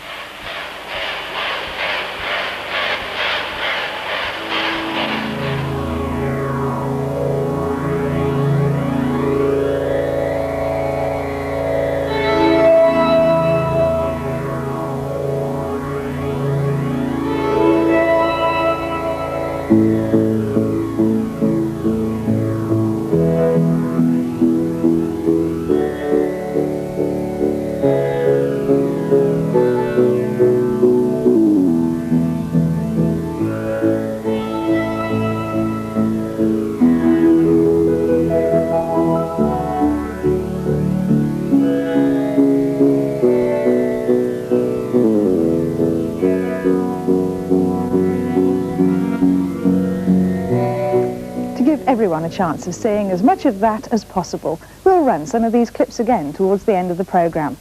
But black and white pictures viewed through strange lenses is not the end of the story. In several research labs around the world, work is advancing on full-colour 3D television. The principles, a separate picture for each eye, remain the same, but the techniques are becoming more sophisticated. In front of each of these screens is a polarizing filter. A filter wave motions of light in one plane only to pass through. This one is polarized horizontally, this one vertically. Watch what happens when I introduce a third filter between you and the two sets. It's obviously polarized vertically at the moment because only the right image is clear. Polarize it the other way, right disappears, left becomes clear. So, horizontal left, vertical right.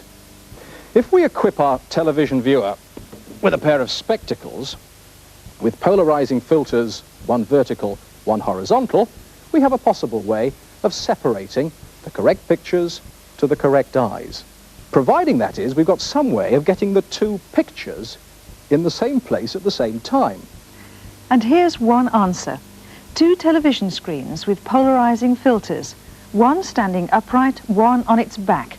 Between them, at an angle of 45 degrees, is a sheet of glass. The image from the upright screen is transmitted through the glass, and the image from the bottom screen is reflected in it, in the same place, so giving a 3D image. Anyone recognize this? It's a viewer used by Barry Bucknell 20 years ago for positively the very first demonstration of 3D on British television.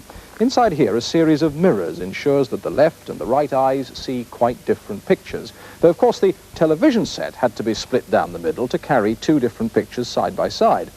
However, as we'll see later, beam splitters like this are still making a valuable contribution.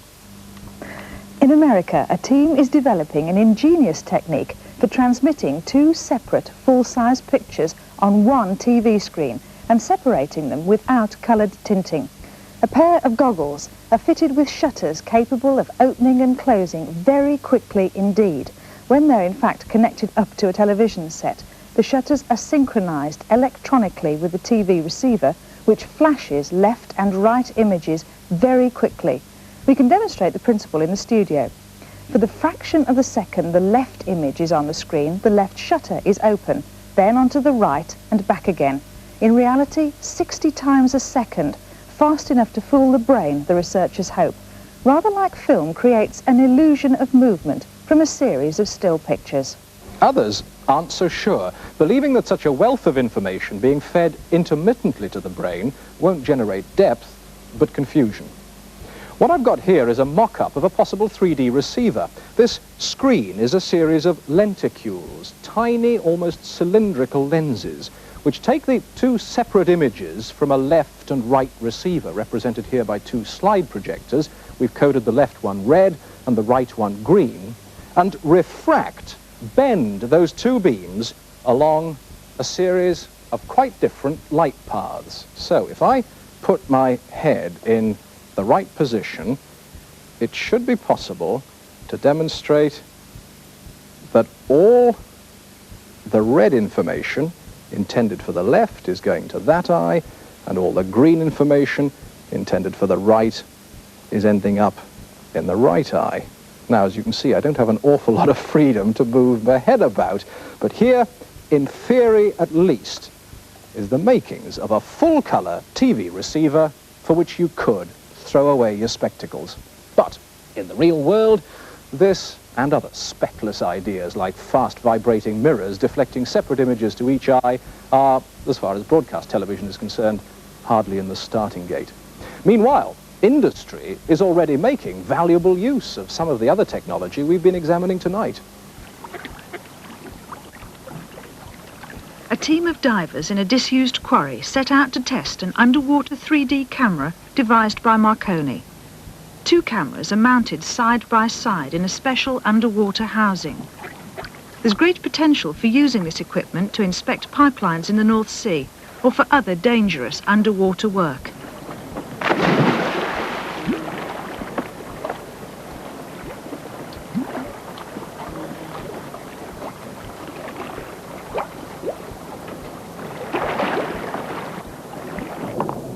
Beneath the surface, the lenses become underwater eyes. For this test, there are some happy diving enthusiasts to operate the camera, but in practice it would be done by remote control. That's fine. Right, okay. The camera is linked by cable to the surface, so an operator sitting comfortably on dry land can view and record what's happening on videotape. Deep beneath the water's surface, the divers use this fuselage of a Second World War plane, originally put there for rescue organisations to practice on, but now a good example of how 3D could help in environments potentially hostile to man. Okay, got it.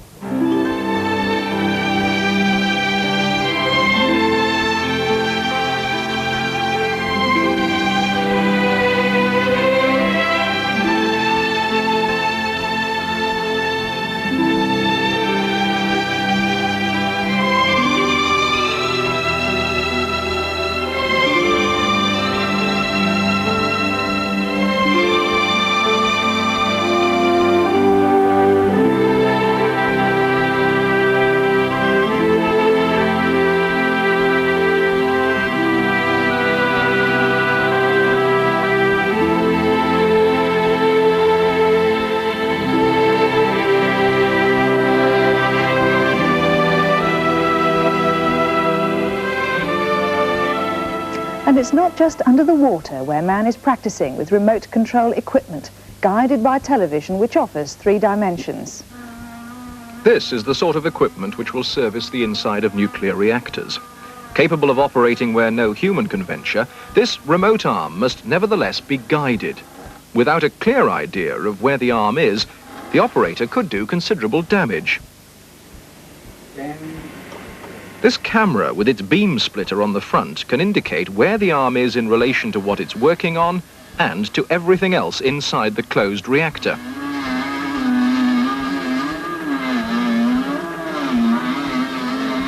Thanks to its optics, the single camera viewing all this is actually carrying 2 separate pictures, a left and a right image correctly displaced. Through the viewing box, the operator sees the pictures separately through left and right eye, and from this interprets a composite 3D image. Guided by this versatile viewing arrangement, the operator can direct the controller to take the remote unit through each routine, positioning it just where it's wanted to test or maintain the reactor equipment. What's more, this routine can then become the basis of a computer program which in later operations can repeat the sequence entirely automatically. So in map making, military intelligence, industry and engineering, 3D is already making a valuable contribution. Whether we ever see it on television depends on how much we want it and how much extra interest industry believes there'll be in television with a whole new dimension. But remembering that black and white was fine until we saw colour, there'll be some at least who won't rest until television is a complete colour 3D reflection of the real world. But that is a long way away yet. We'll see you next week back in familiar 2D, but before you put the glasses away, here's that rerun we promised you earlier. Just a taste of what television one day may have in store for us. Good night. Good night.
So 3D has come to British television on TVS.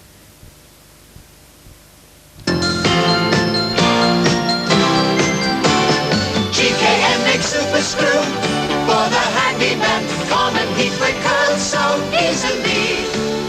Woolworth prices, is it any wonder at Christmas? Woolworth.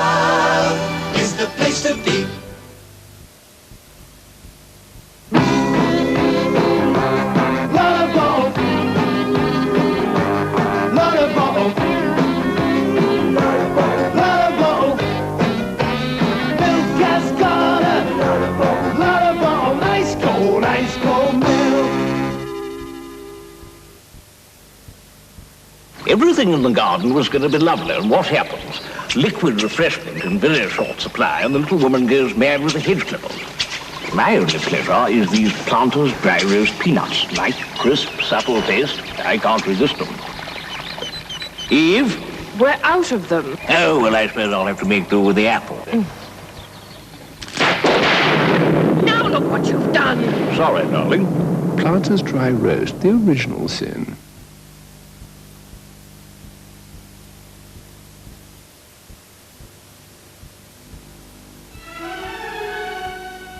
Only once in a lifetime comes a story of real love, a tale of true romance. Only once in a lifetime can a man and woman ignore hardship and poverty, struggling together to realize a dream. And for champion surfer Colin Wilson, only once in a lifetime may come a chance to ride the longest wave, the dangerously turbulent Severn Bore. The story of Colin's record-breaking attempt and the selfless support and devotion of his wife Geraldine is told in the first of 3 new films in the award-winning series Once in a Lifetime, tomorrow evening at 9 o'clock, here on ITV. We're quite proud here on TVS that our next programme is creating a little bit of television history. The real world with an extra dimension.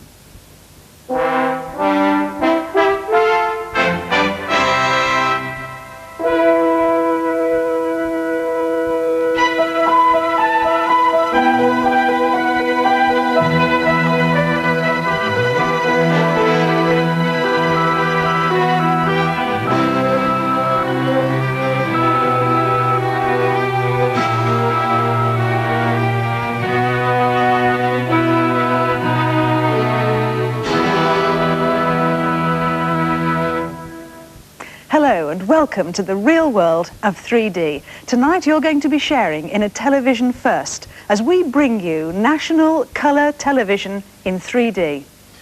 To join us completely, you are of course going to need the special glasses, but even if you haven't got them or you're watching in black and white, then I can promise there's still going to be a fair amount in the programme to intrigue you.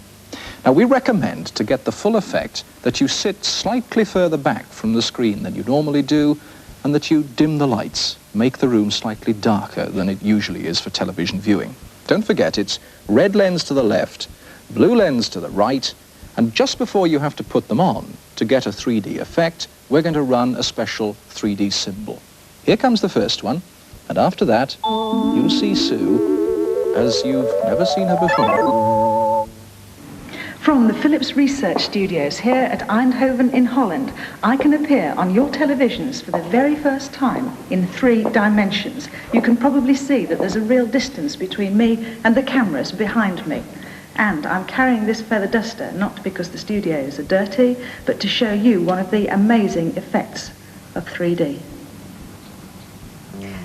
These black and white pictures were part of a special experimental 3D broadcast in the south of England earlier this year. Test pictures were made by the German producer Hans Herbst, who has pioneered 3D broadcasts in Europe. You'll need to give your eyes time to see the 3D. After all, you're asking your brain to do something it's not used to. For some people, it can take up to a full half minute to get the effect, so don't give up yet. And these are the latest pictures produced in Europe by Philips. After German television started 3D broadcasts from the studio, it was a Dutch television station, NOS, which took the cameras out onto location to a dolphinarium near Amsterdam. All the European experiments have been in black and white. But now, using new techniques from America, the real world takes television with a 3rd dimension one step further, into colour. Now with the glasses, you should be able to look across Trafalgar Square just as in real life. These pictures were shot by British 3D veteran Charles Smith. Don't expect the colour to be as strong as it would be without the glasses, since a lot of the colour information is absorbed by the coloured lenses. These pictures actually started life on film. They've now been reprocessed using the new technique for television. But now, for the first time, we can see pictures generated in a British television studio using the new American 3D system.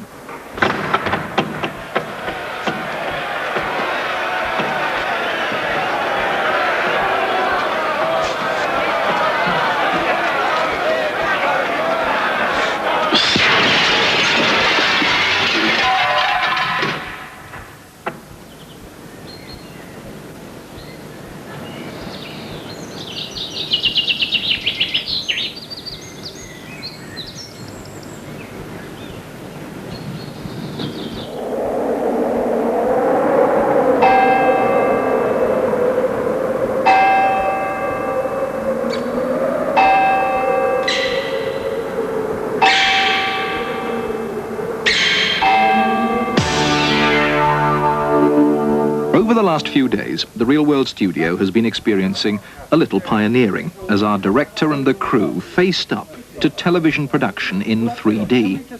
Tilt down, take this away, we've got it marked, and let's see if the ball works with its head in the smoke very close to the camera. If that doesn't work, then there's no point in doing what we're trying to do. It'll work with just...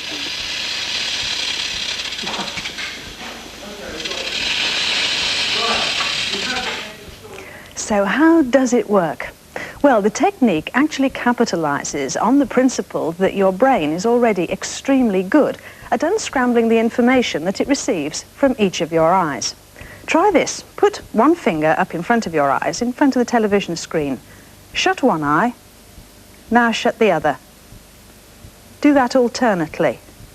And you'll see your finger appearing to move from left to right in relation to the television screen. This is because your brain is receiving two separate images, one from each eye. It unscrambles those images, and in life it gives you vision with depth. Now, in order to get 3D from a screen, you need those two images present on the screen. In the old days, they were tinted different colours to match the colours in your special glasses. Now, this was enough information to give you 3D, but only in black and white. So, why does it work in colour? Well, only because the brain is even more versatile than we thought. This is the camera rig from the States. Two perfectly conventional colour cameras, one viewing the subject direct, the other offset at 90 degrees, viewing it via a semi-silvered mirror. The two displaced images are married together on the screen and only separated once more by the glasses, with the left eye receiving a predominantly red left image and the right eye through the blue filter receiving a right image which also contains just enough extra colour information to give the brain a chance to present us with an image which has some colour and depth. Let's see some more of those images.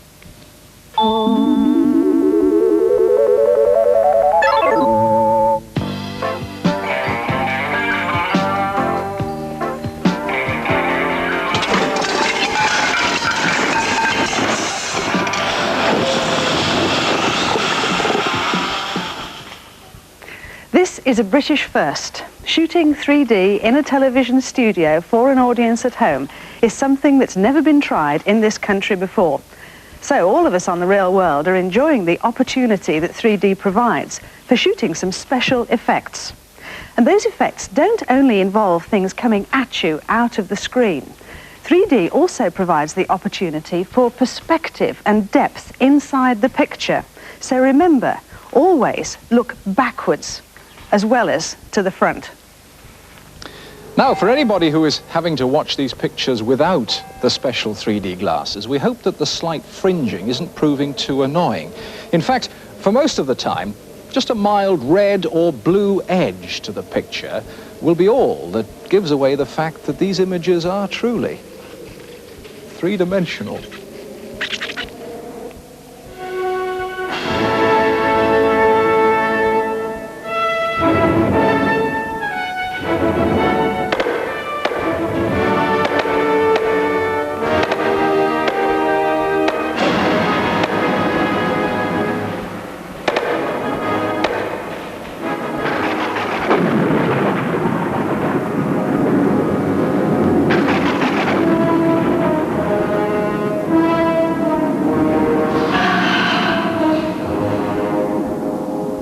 As you can see, 3D is very far from being dead. Indeed, much of the thanks for its resuscitation is due to Hollywood. Honey, call me on the telephone. I know you're moving out to Hollywood, where you can take the phone. All those made-up friends of mine got you fixed in their blood. League stars, movie stars, get the Tommy in your hood. In California, they haven't been content with 3D cinema.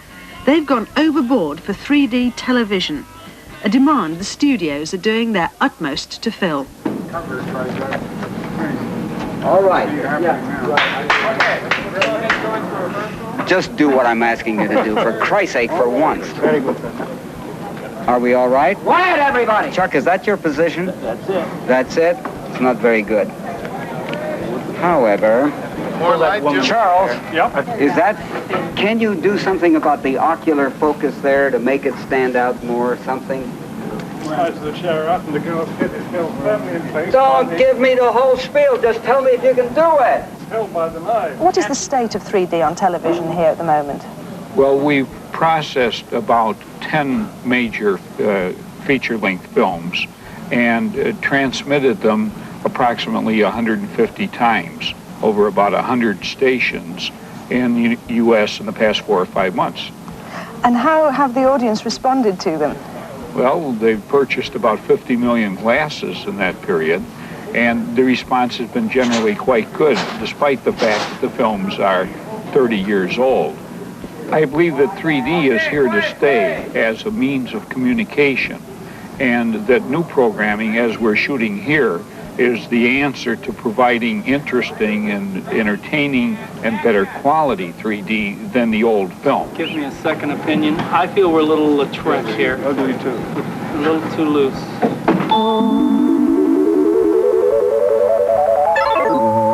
3D is certainly not a new idea. This film of the coronation, complete with 1953 commentary, presents us with a unique historic record. No mere drops of water could quench the warmth deep in the blood, kindled through centuries, now breathed into fresh fire by the spirit of this day. By now, the word had winged its way to all the listening world that the long, long ritual was over. Anointed, blessed, with homage humbly paid, Elizabeth was queen. Those who stood and lined the route had still to learn of how Elizabeth had played her part that day. But now she was returning. For the moment, that sufficed. It was in the early 50s that 3D in the cinema really took off. If you remember the 50s, you'll remember your local cinema cramming them in. It was the heyday of 3D movies, sparked off by films like Buona Devil, with its promise of lions in your lap. But the novelty soon wore off, and the craze died, in spite of the fact that the best 3D film ever made, The House of Wax, was considered a classic in its own right. It was an amazing achievement by director André de Toth, who, because he had only one eye, couldn't see in 3D.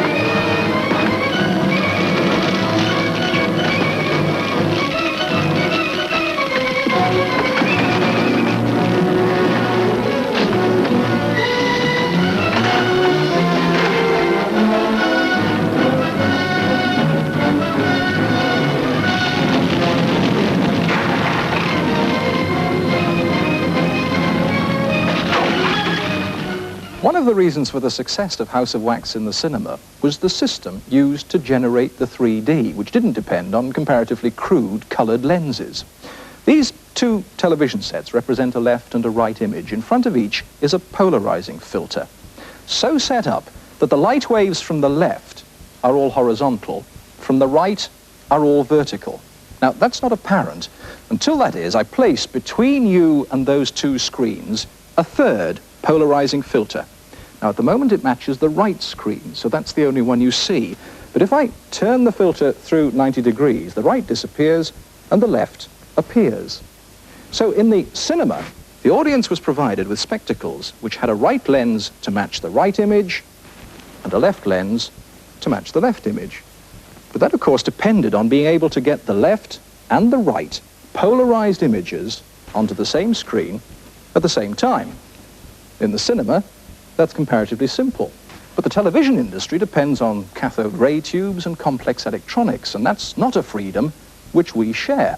The cinema industry, which is now fighting for its survival, realizes that here is something which perhaps it could do better than television.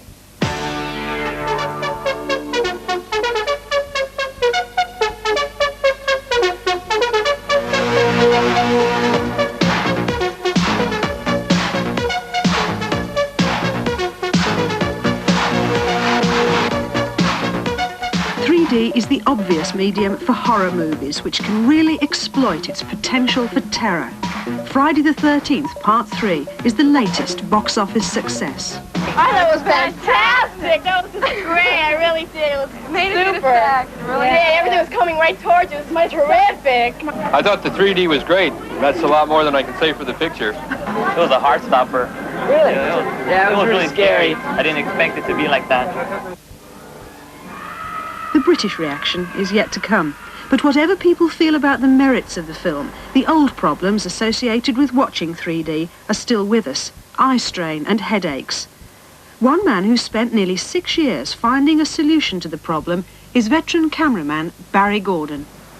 The advantage of this is that it's very much more comfortable on the viewer. When you are responsible for the viewer's eyes, because you are now showing them one image with one eye and one with the other, you have to be very, very kind to him. And you don't ask him to do things that he doesn't normally do. You can look with your eyes diverged, but it hurts, dear. To resolve that problem cost one company $5 million. It meant going back to basic principles, studying how the eye works and how we actually focus on things.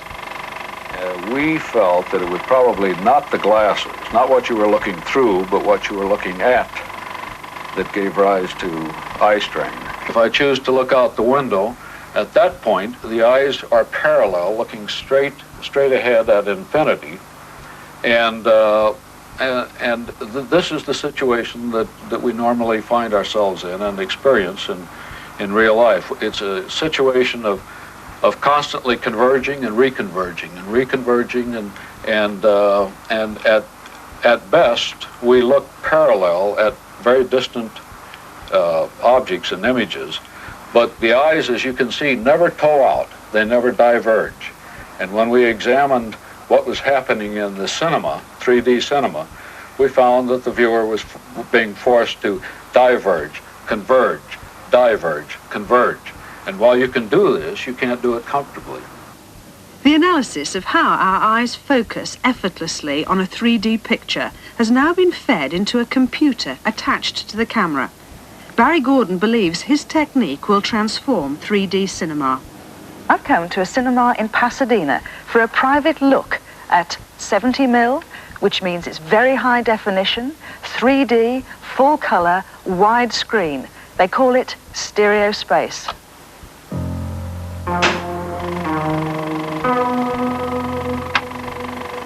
I can't tell you, that really is absolutely terrifying and amazing. That lobster is there.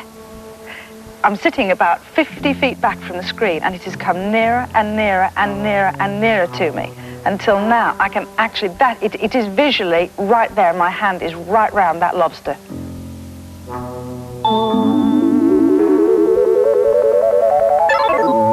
I must say, I cannot imagine anybody being truly terrified of a rubber lobster. Well, I promise you that I was, because it was so incredibly near. I'm only sorry that we can't bring you the fantastic impact of stereo space on television. But that lobster could be the start of the most astonishing revival in 3D.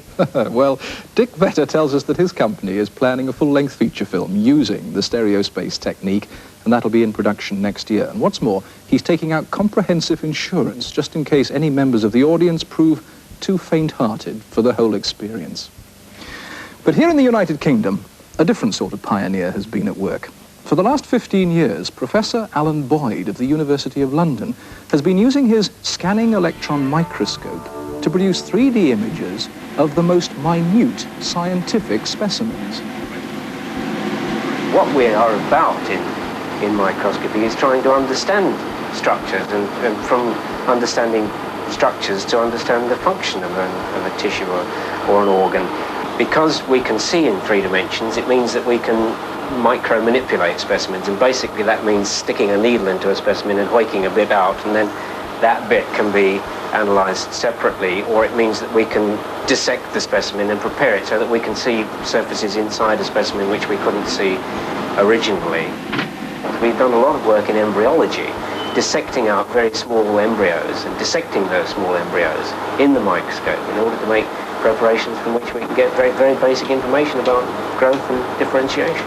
It's surprising, but it's the truth. Things in this field take off very slowly. I don't know why, but it is very difficult material to describe to people who haven't actually seen the system going. You can't describe this in print and in published black and white pictures. You have to see the dynamic information, dynamic, as we call it, real-time stereo, 3-dimensional scanning electron microscopy. When you've seen it in practice, there's no other way.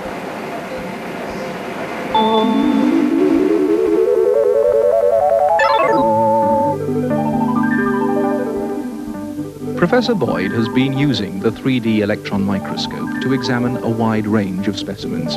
This is an Indian millipede which continues to generate segments of its body throughout its adult life.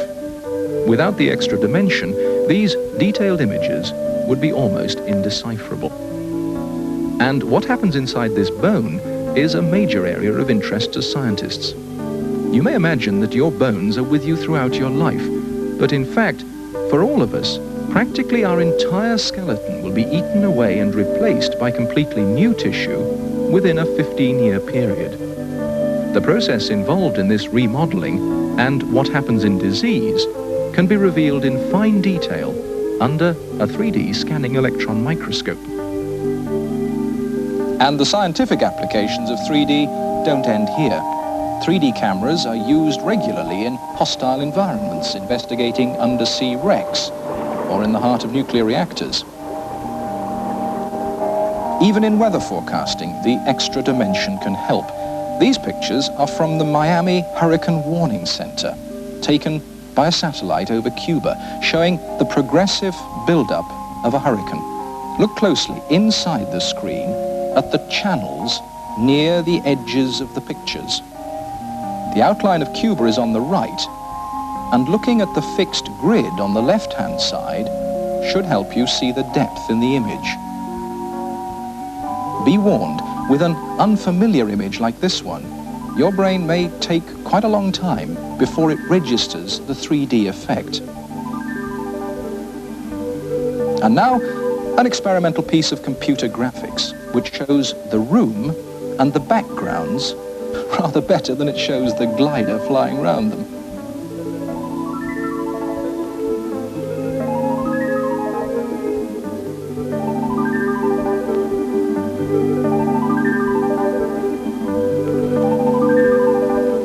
So, 3D is already here in the world of science, where it's providing a valuable extra dimension. And in the cinemas, well, it's promising to keep the box offices extremely busy. 3D is a valuable weapon in its fight for survival. As for television, well, who can tell? Indeed, one of the results of this experiment will be to gauge whether you, the audience, find this whole thing appealing. So we've put together what we regard as some fair examples of what television can achieve here and now in 3D. We'll see you next week and leave you with another opportunity to look at the real world with an extra dimension.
Sunday, another British television first. A full-length feature film in colour and in 3D. Fort Ty is an adventure western with an extra dimension. So, save your glasses for Sunday at 3:45.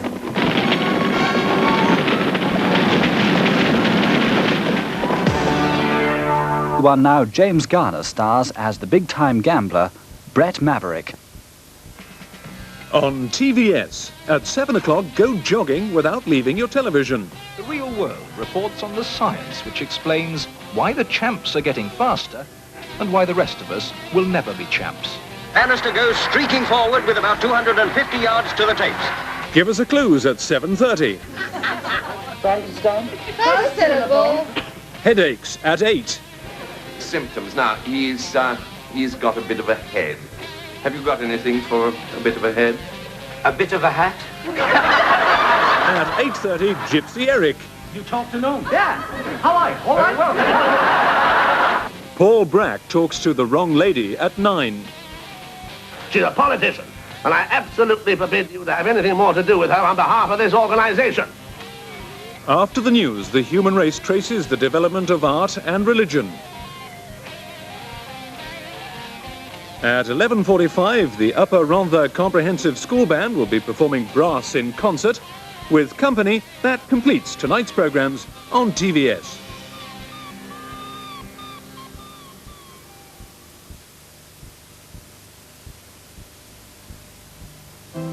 For people who find everyday travel a bit of a game, Honda make the easy-going Melody Deluxe. It's as easy to start as pushing a button. Easy to ride, no clutch, no gears. The Melody's easy on your pocket too, over 100 miles a gallon. Believe in freedom. Believe in Honda. Easy to maneuver, easy to park. The easiest way from A to B. Ring 01409-1919 for details. So Coast to Coast returns on TVS tomorrow evening. And now here's a look at our programmes for tonight here on TVS for the South. Crossroads, of course, will be starting in just a moment, where there's concern about Benny's legacy. And at 7 o'clock there's a walkout at the Woolpack in Emmerdale Farm, when Amos says the wrong thing just once too often. At 7:30 a little boy turns up at the police station run by Inspector Spooner, and police are supposed to look after him, but his mum should have known better. At 8 o'clock Angie Channing's life is threatened in tonight's episode of Falcon Crest. Then there's a change to your publicised programmes. A special hour-long TVI report will begin at 9, and it'll include a 30-minute interview with President of Argentina, General Galtieri. That's TVI, starting at 9 o'clock. The news at 10 will be extended by 15 minutes to bring you the latest developments in the Falklands crisis, and that'll be followed by your own TVS news. In the Mouth of the Dragon will now be starting at 10:45, and Strumpet City at 11:15. And then Company will complete your programmes for this evening, here on TVS for the South.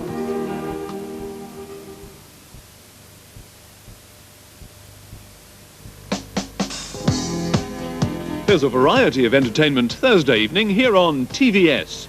The battle continues between Emmerdale and NY Estates at 7 o'clock in Emmerdale Farm. At 7:30, Spooner's interference in Mrs. Canterford's Warden's perks makes him the main target of a Clean Up Woodley campaign. War declared on Spooner's Patch at 7:30. Falcon Crest follows at 8 o'clock, and Emma's future is at stake. I know that I don't want to see my sister locked in her room for the rest of her life. Better than in prison. Now, what are you talking about? Emma murdered Uncle Jason. An episode of Shelley replaces our published programme at 9 o'clock. Well, I hope you're not too disappointed in your daughter's choice. I am. In the Mouth of the Dragon looks at the future of Hong Kong. Is this British colony once more becoming China's front door to the world? In the Mouth of the Dragon at 10:45. Programmes for Thursday on TVS. At 7. I think you're working on the last question still, aren't you? Hollywood stuntman Colt Sievers is earning his pin money again at 7:30 in The Fall Guy. But tracking down criminals is often more hair-raising than stunt work. Comedy with Peter Bowles in The Bounder at 8:30.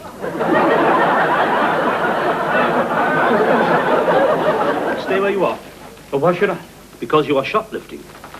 Well, what makes you think I'm shoplifting? You have a bra hanging out of your pocket. At 9, The Pope, Song in a Strange Land, shows a vivid picture of life inside the Vatican and finds out what lies behind the hardline policies of Pope John Paul and why his advisors fear he's in danger of burning himself out. The Pope at 9. At 10:45, Getting It On visits 4 Portsmouth schools working with the London Contemporary Dance Theatre. The results are quite remarkable. Getting It On at 10:45. Part of Friday's entertainment here on TVS.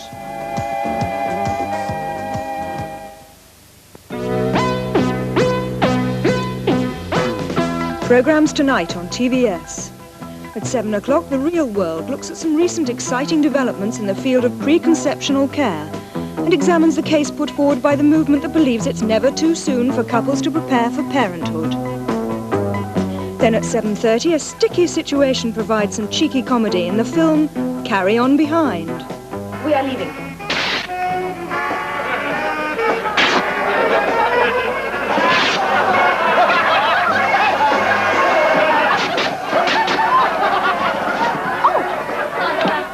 Stand up. Well, I told you should have worn him.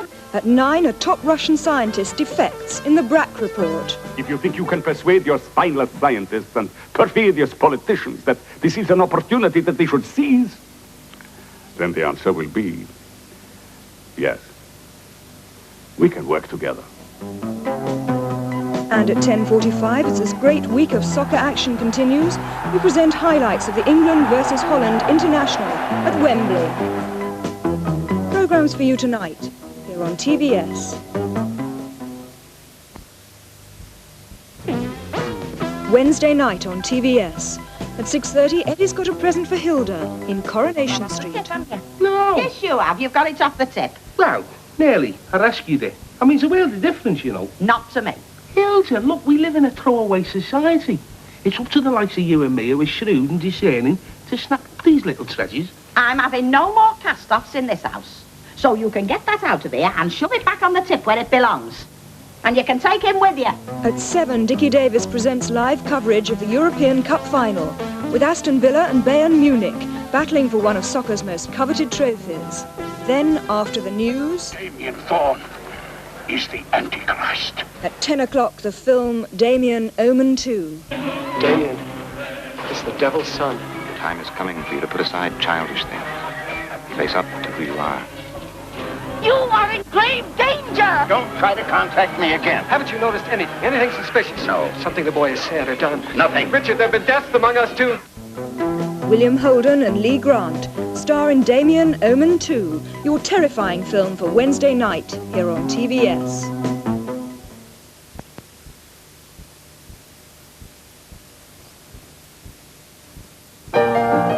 Programmes for tonight on BBC One. In a few moments, the Wednesday film is Nickelodeon.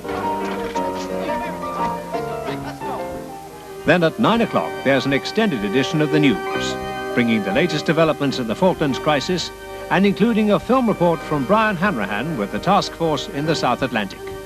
That's at 9 o'clock on BBC One. At 9:55 in Sports Night, Journalist of the Year Hugh McIlvanney looks forward to the 100th match between Scotland and England and looks back at a century of conflict. Then at 10:35, Shirley MacLaine and special guest Dean Martin celebrate every little movement. With television writer Tenko at 11:30, that's the revised lineup for programmes tonight on BBC One. And now we turn back the clock to the pioneering days of Hollywood cinema history with Ryan O'Neill, Burt Reynolds and Tatum O'Neill in the Wednesday film Nickelodeon. Tonight at 8, one of the best of British comedies, The Benny Hill Show. There are a lot of soldiers, and they live very close to the park in Knightsbridge. And they live in beautiful deluxe apartments. Barracks. It's true. The Benny Hill Show is followed at 9 by a new serial, Something in Disguise. Watch the camera, everybody. I hardly feel It's the story of a contemporary family from the time the children flee the nest. Dearly beloved, we are gathered here in the sight of God and in the face of this congregation to join together this man and this woman in holy matrimony. which is an honourable estate instituted of God himself. On honeymoons, don't you usually spend a lot of time making love to one another? That's a frightfully old-fashioned way of putting it. What time is your train, Oliver? Are you going tonight, then, Don? Well, that's settled then. Liz joins the Chicks in Chelsea. Our compelling new series, Something in Disguise, begins at 9, just part of tonight's viewing here on TVS.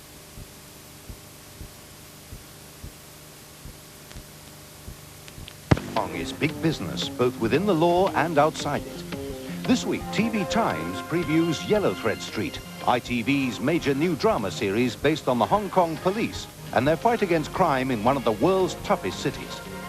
There's a report from Moscow to launch Channel 4's 6-week Russian season against a background of democratic revolution in Eastern Europe. And there's another chance to claim hundreds of Winning Lines cash prizes, all in TV Times this week. Tonight at 9, the international tug of love continues. What did we meet, Mummy?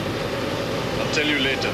They've been gone since lunchtime. I'm sorry, I can't tell you anything. He'd never do anything to harm the kids. He's gone to Karachi, hasn't he? Art Malik and Cheryl Prime in Stolen, tonight at 9 on TVS.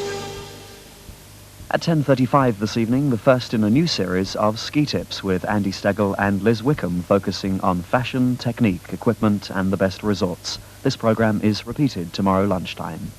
This is TVS, now home to roost. That's rock and roll, eh? Now, I know I said it earlier, but there we saw some sights and sounds of Born on the 4th of July with Tom Cruise. Go and see the movie. It's great. It is rated 18, but if you can get in to see that, it really is well worth going along to see. Saturday Night at the Movies is on tomorrow night at 20 to 2. It's in fact the last in the series. This week, Tony Slattery will be talking to the star of Oxford Blues and St Elmo's Fire, and one or two other films. Rob Lowe, yes, you know what I mean? Rob Lowe will be talking about his forthcoming role as a villain in the new movie Bad Influence. That's tomorrow night at 20 to 2 with Tony Slattery. Also, we meet Danny DeVito, comedy star Danny DeVito, who's now beginning to make a name for himself as a director as well, a film director. He talks about his partnership with Kathleen Turner and Michael Douglas and their forthcoming film, the Oscar-nominated film War of the Roses. That's all with Tony Slattery on the last in the present series of Saturday Night at the Movies, tomorrow night at 20 to 2. Now back to cinema attractions briefly. That's back at the same time next week, 2 o'clock on Late Night Late.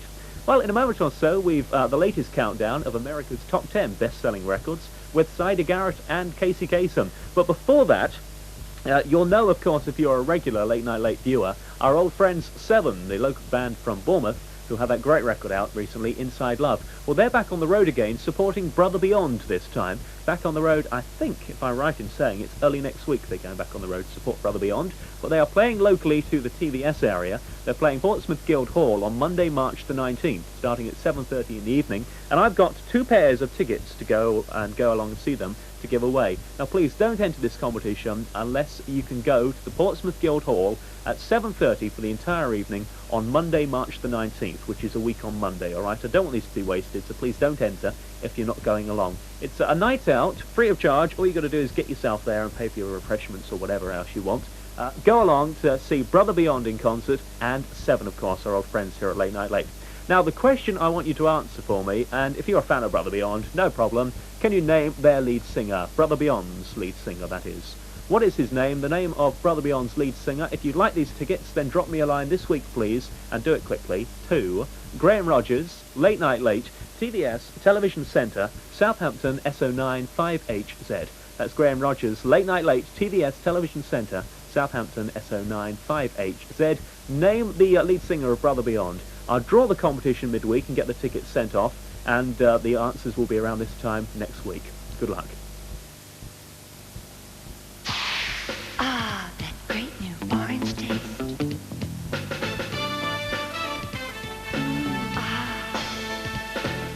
Listen to the beat of the bubbles on your tongue. Ooh.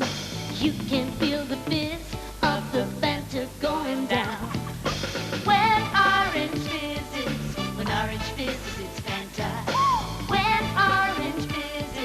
When orange fizzes, it's Fanta. My kind of gum brings feeling come. For me, it's the chew, it's my number one.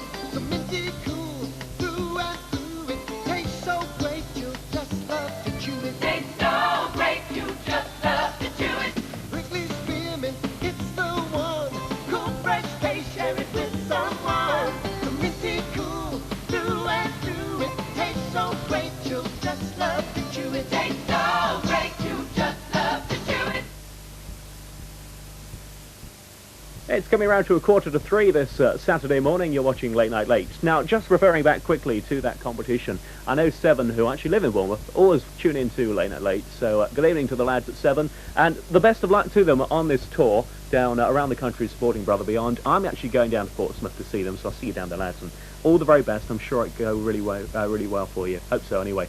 Well, in just under half an hour's time, we've American college football. At your request, we've more American college football. So if you've written in asking for more, then your wish is our command. We're off to Iowa, the state of Iowa, today for a game of American college football. And then between 4 o'clock and 5 this morning, we've another edition of the award-winning Sally Jesse Raphael show. If you've never seen that before, it's sort of like, to think of a good example here for you, a female version of Donahue. You've got to see it to believe it. Have a look this morning between 4 o'clock and 5. Another topic, another studio audience, and some more guests. Or discussing a topic of some sort. That's the Sally Jesse Raphael show, and that's between 4 o'clock and 5. But right now on Late Night Late, it's time to join Casey Kasem and Saida Garrett for this week's countdown of America's Top 10. Last week, Janet... There's a new look for next Sunday here on TVS. At 7:15, A Kind of Living. It's him! It's Trev! I'll go and see him. I don't want to see him. I remember when we were kids, you could cut through armour plating with that voice of hers. Brian! Trevor! At 7:45, another case for Inspector Morse. What would flatter the vanity of a university man in the 60s? Pretty young woman, too. The people that spoil it. At 10:05, Not With a Bang. In this flask is what makes you and me grow older. Has to be a way to reproduce the species, even if there's only us two left. If there is a way, I'm not interested. At 10:35, the search continues to find a family for children in care. And with the South Bank show at 10:40 and the Human Factor at 11:40, that's the new look for Sunday here on TVS. Next tonight, live from the Grosvenor House, the 21st British Academy Awards. Look.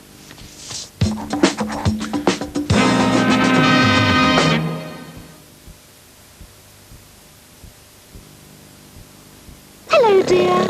Those Spa people are really friendly, and they've some great offers. PG Tips tea 29.5p, Heinz soup 23.5p, McDougall's flour 42p, and Chum dog food 29.5p. Spa really looks after mums. Especially at Christmas. There's a replacement window company that offers such a wide choice of windows and doors, there's sure to be a style that's perfect for your home. Visit one of our local showrooms and see our quality for yourself. We're confident you'll decide, just as thousands of others have, that your home deserves the Davis & Tate treatment.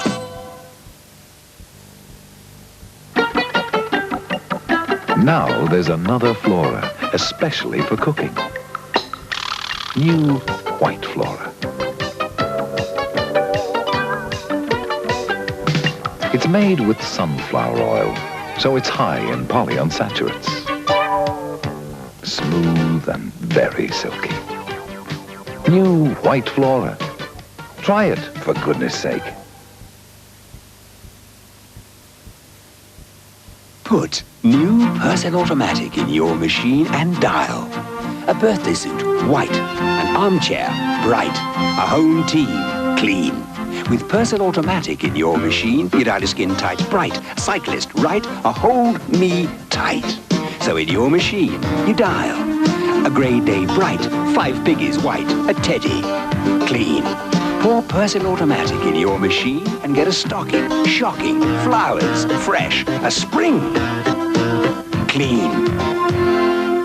Dial new Purcell Automatic and get the whole wash right. Clean and white. Nobody makes soup in a cup like Bachelor's Copper Soup. Yes, and now there's new Bachelor's Copper Soup Special, too. Exciting new soups with lots of tasty goodies you can see. Wow, tomato special. Feast your eyes on those vegetables, ring noodles, and crispy croutons. Mushroom Special. With chopped mushrooms galore. Mushroom. Croutons. Like Bachelor's Copper Soup. That's special. Fresh meal is part baked bread that you finish baking. And while you bake the fresh meal, you can make the meal. Hot things, simple things, lots of things. Fresh meal makes even the everyday things in your cupboard into really something. You don't have to make a meal of it to make a meal of it with fresh meal. You sure this is all right, old man? Look, I've just brought a couple of chaps back for a bite. What's wrong with that? Bit of a surprise, though. 3 for lunch. She won't mind. She's always got something in.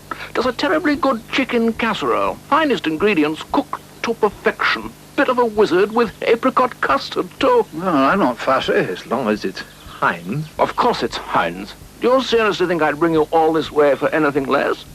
Heinz, a real meal for your baby. Everything she wears says something about the kind of woman she is. That's why the perfume you choose for her is the perfume she'd choose for herself. Tweed by Lotharic. Give her Tweed this Christmas. Tweed, the beautiful Christmas gift.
Not as simple, is it?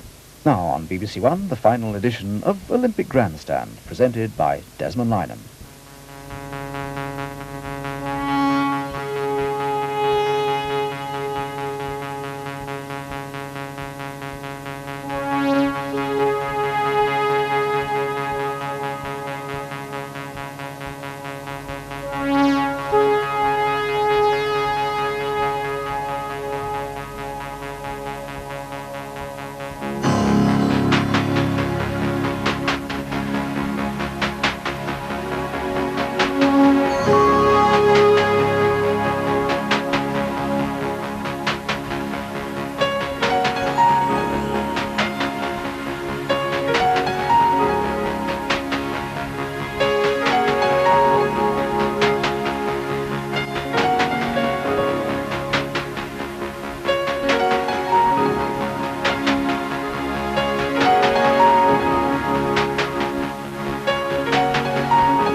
The final chapter of the 1984 Olympics unfolds.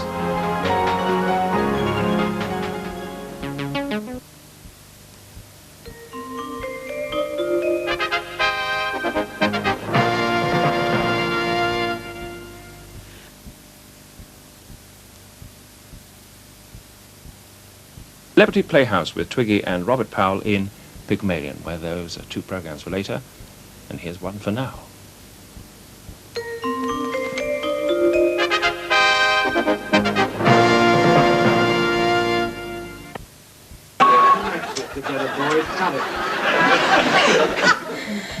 Nothing's really changed for us, has it?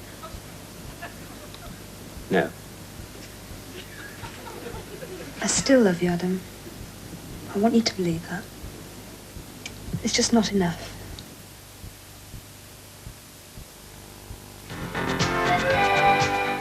Focus on the arts with Channel 4.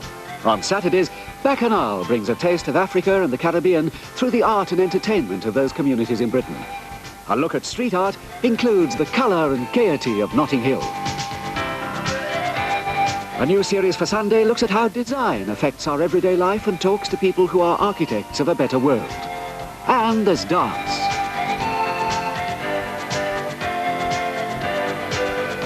Classical, contemporary and avant-garde in a second series of Dance on 4. On Wednesdays, a new series, 6 Centuries of Verse, looks at the history of 1,000,000 famous words. Now Antony must leave her utterly. Never. He will not. Age cannot wither her, nor custom stale her infinite variety. Focus on the arts in the new season on Channel 4.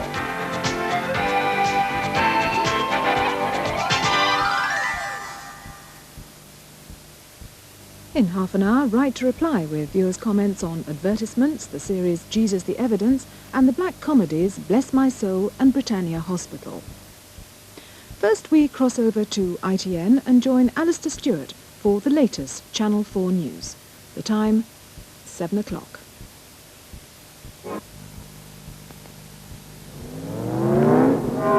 Stuffy head colds. Here's something specially for them. Something new. Beecham's powders, mentholated. All the power, all the speed of Beecham's powders, plus menthol. Menthol, releasing clear, penetrating vapors. Menthol to help stuffy head and nose feel clear again. Hot or cold, and specially for stuffy head colds. New Beecham's powders, mentholated.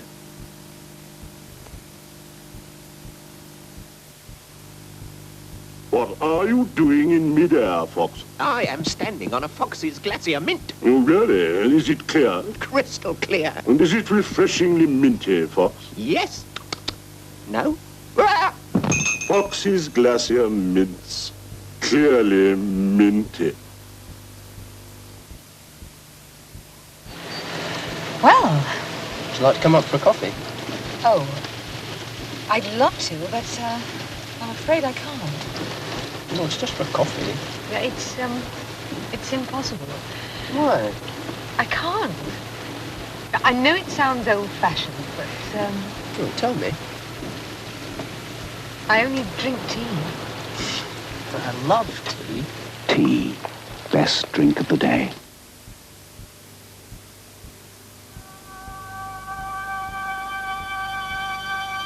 These women are racing to save on this winter's central heating bills. They're up to the first hurdle. Oh, Mrs. Kent's down. She's taken the kids to the cinema, quite forgetting to adjust the central heating time clock. All that heat going to waste. Coming up to the old wives' tale. Can't turn the thermostat down. Place wouldn't be comfy. Oh, Mrs. Brown's fallen for that one. She'd hardly notice if she turned it down a few degrees, but it could save on her heating bills. But Mrs. James has adjusted her central heating controls. She's done it. She's won first prize of savings on fuel bills. If you're worried about the size of your fuel bills, use your heating controls. The sooner you start, the sooner you'll save. Harry Trubshaw always rented a smart car from Hertz whenever he went on a business trip, whilst Hamish McWeeny, who scorned such indulgence, used public transport.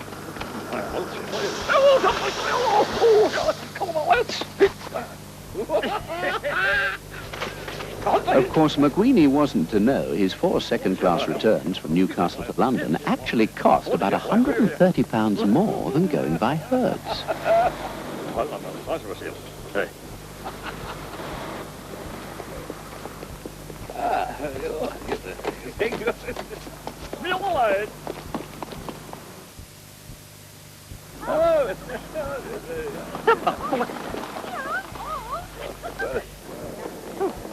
And the moral of the story is, when it hurts you to spend it with Hertz. No one makes renting a car easier. How will you spend the money you could save with a Sovereign or Enterprise holiday? More water sports? More drinks?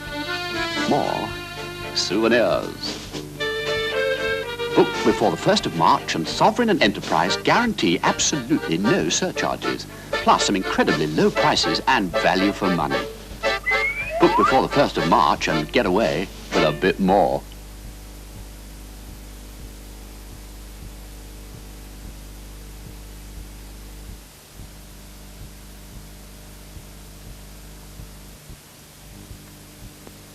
That cold, you want a hot lemon drink. Which one, though? The one with the Beecham's Powders formula. Beecham's Powders Hot Lemon comforts at once. Then that trusted formula goes on working. Relieves headache, shivers, aching limbs, sore throat. Beecham's Powders Hot Lemon. That's the one to choose. St. Ivel Gold is unique. It's made with vegetable oil and real buttermilk. Yet it contains less than half the fat of butter or any margarine. Think about it. A buttery taste with less than half the fat. Gold from St. Ivel.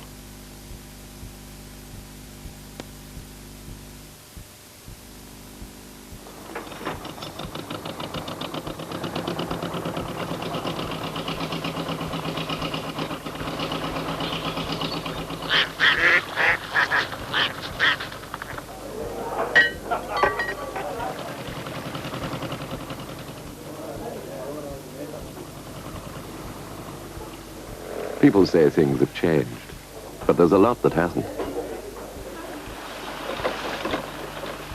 Ben Truman is still brewed with the same traditional skill and care. That's why it's as true today as it's always been. You can taste the hops in Ben Truman.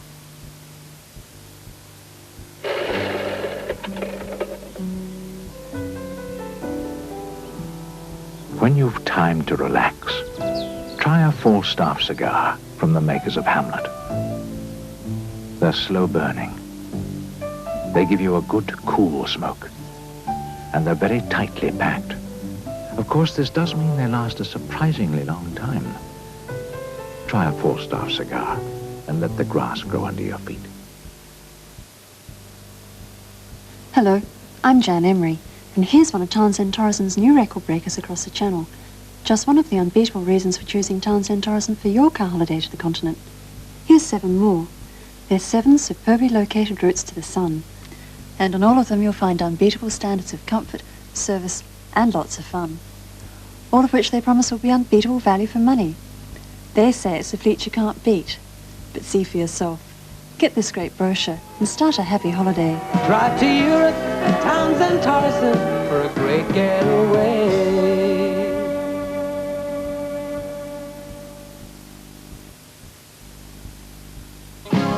Sure as the day is dawning, Shield, first thing in the morning. Shield's the one that's giving me the feeling that it's great to be close to Shield. New Shield now has a new freshness. Its lingering deodorant works for all of you, all over, all day. As long as the day goes on, hold it. Shield, nothing can go wrong, wrong. Shield's the one that's giving me the feeling that it's great to be close to Shield. Drifter, a long double munchie center, in rich slow caramel, with a thick milk chocolate overcoat. Drifter Twin Bar, you just can't rush a Drifter. Only our prices are like other holidays. Thomas Cook Holidays, from good travel agents everywhere.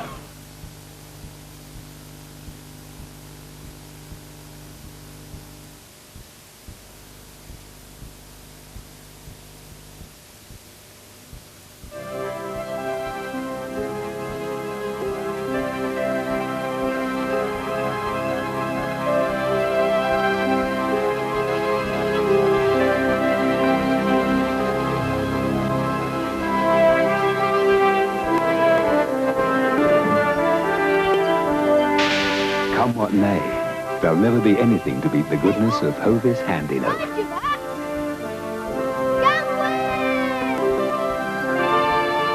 With 5 times more wheat germ than even wholemeal bread, it'll be as good for you tomorrow as it's always been.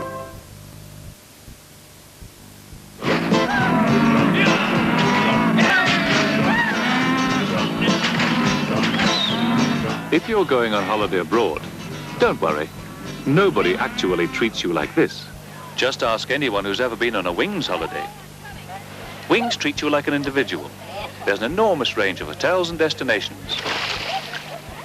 From Mallorca to Mombasa at a wide range of prices to suit your pocket. Nobody wants a holiday like this. So, this year, pick up a Wings brochure from your travel agent. Wherever you're going, don't fly without wings.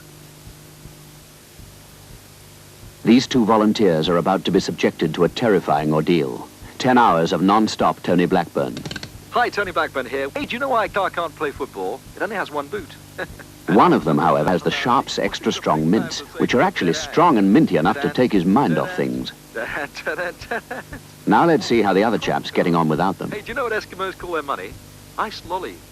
Sharps Extra Strong Mints, minty enough to take your mind off things.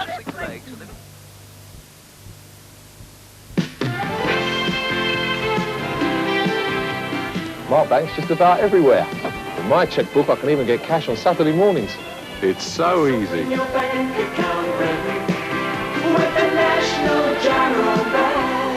Pick up a leaflet at your post office.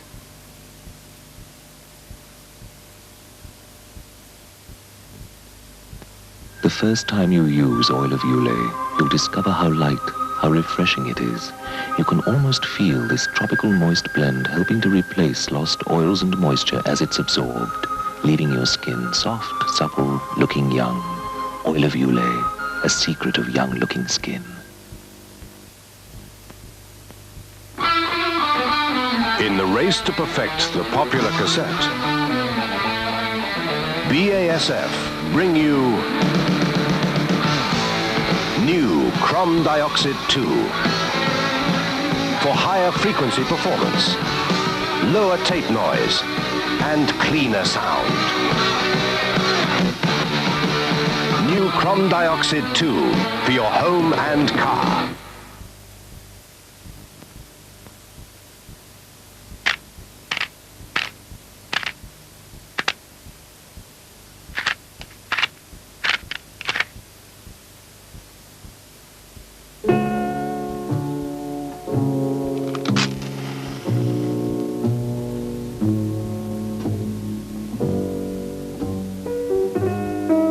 Happiness is a cigar called Habit, the mild cigar.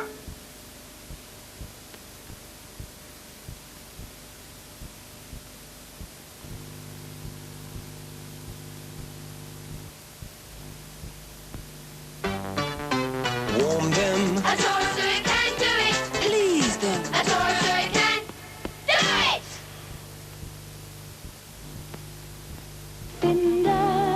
New savoury toast from Findus are tasty inside, toasty outside. Sealed in crisp golden toast, there's a delicious filling of ham and cheese. Or, seasoned with tomato and onion, there's tasty minced beef. Just grill a new Findus savoury toast for 5 minutes each side and it's ready to eat. New Findus savoury toasts. They're tasty inside, toasty outside. Findus, success on a plate for you.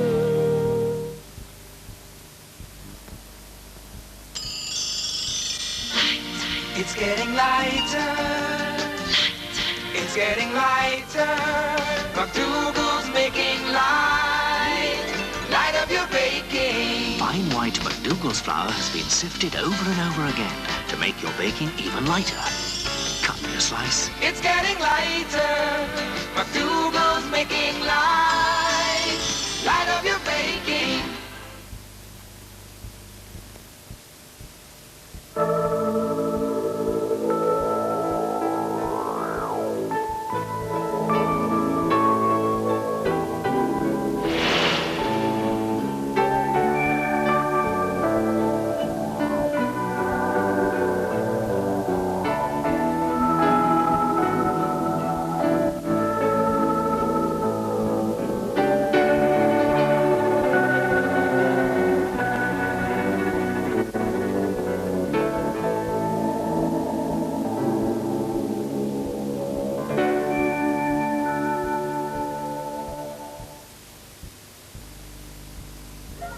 There's something completely new about Andrix.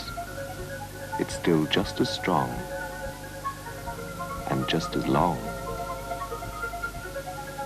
But now, Andrex is softer than it's ever been before. So much softer, you can feel it. Andrex, softer than ever. What can cool, can smooth, can perform, can give maximum protection at all times? This can.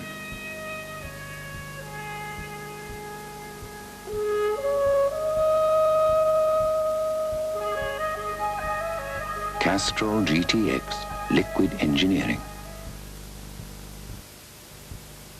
This tea plantation holds the secret of Thai Fu tea's relaxing flavor. It's the way it's grown, on relaxed bushes. And growing a relaxed bush is a bit like making a pot of tea. See how the cloud comes to the bush as you take the pot to the kettle. Cleverly, it delivers just the right amount of fresh water.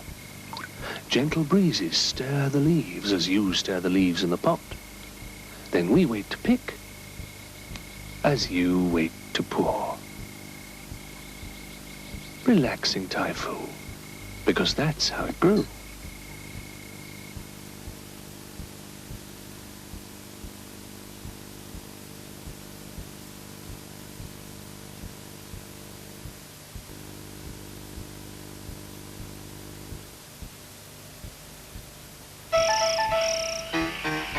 I was in the jungle and really hot when some pygmies put me in this cooking pot.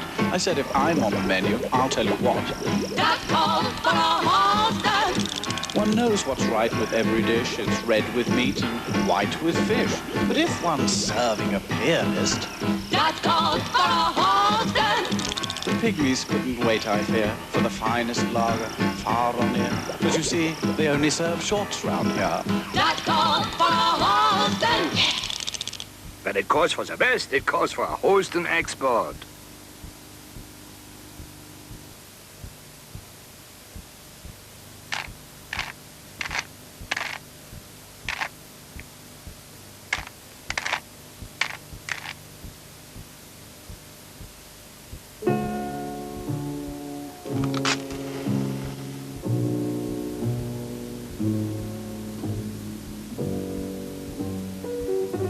Happiness is a cigar called Hamlet, the mild cigar.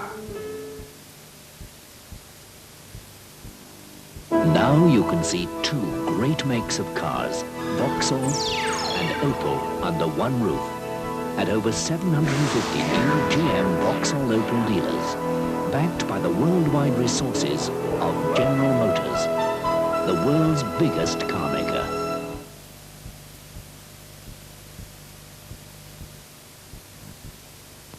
Did they torture you? Yes. Did you tell them anything?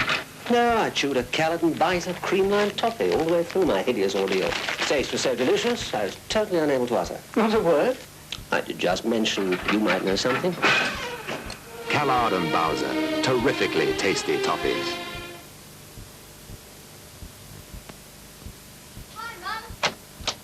I love my Philips microwave because it cooks so fast. Frankfurt is in 2 minutes. Hi, Dad. Chili con carne straight from the freezer in 9. But I love my Philips because it cooks so well. Puddings are light, jams are easy, and vegetables and fish keep all their natural taste and texture. I've been trying out my Philips cookbook. Philips makes sense of cooking with microwave. Philips, simply years ahead.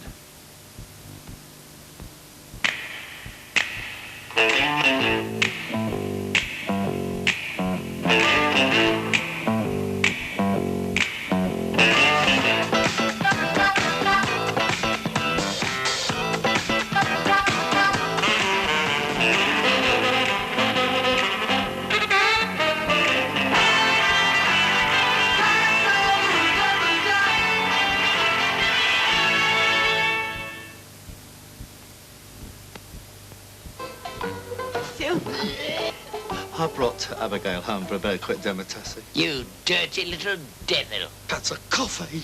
Strange-looking beast. That's my father. Oh, our horse. It is a Stubbs. This Rembrandt. And this is a lousy bedpaper. low tray. I'll make the coffee. Oh, that unmistakable aroma of Kenko traditional. Made from the very best Arabica beans, you know. I show you my cigarette cards. Takes two to Kenko, Abigail. Traditional, from Kenko, the real coffee experts.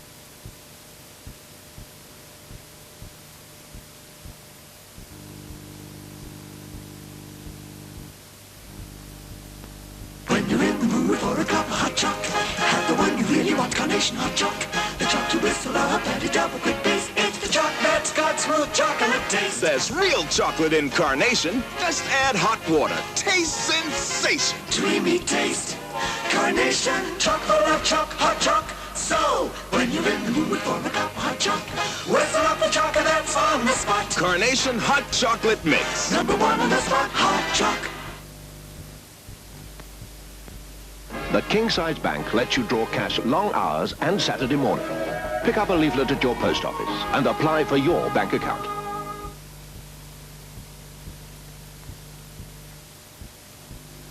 New Corel tableware is very strong. So strong that every piece carries a 2-year guarantee.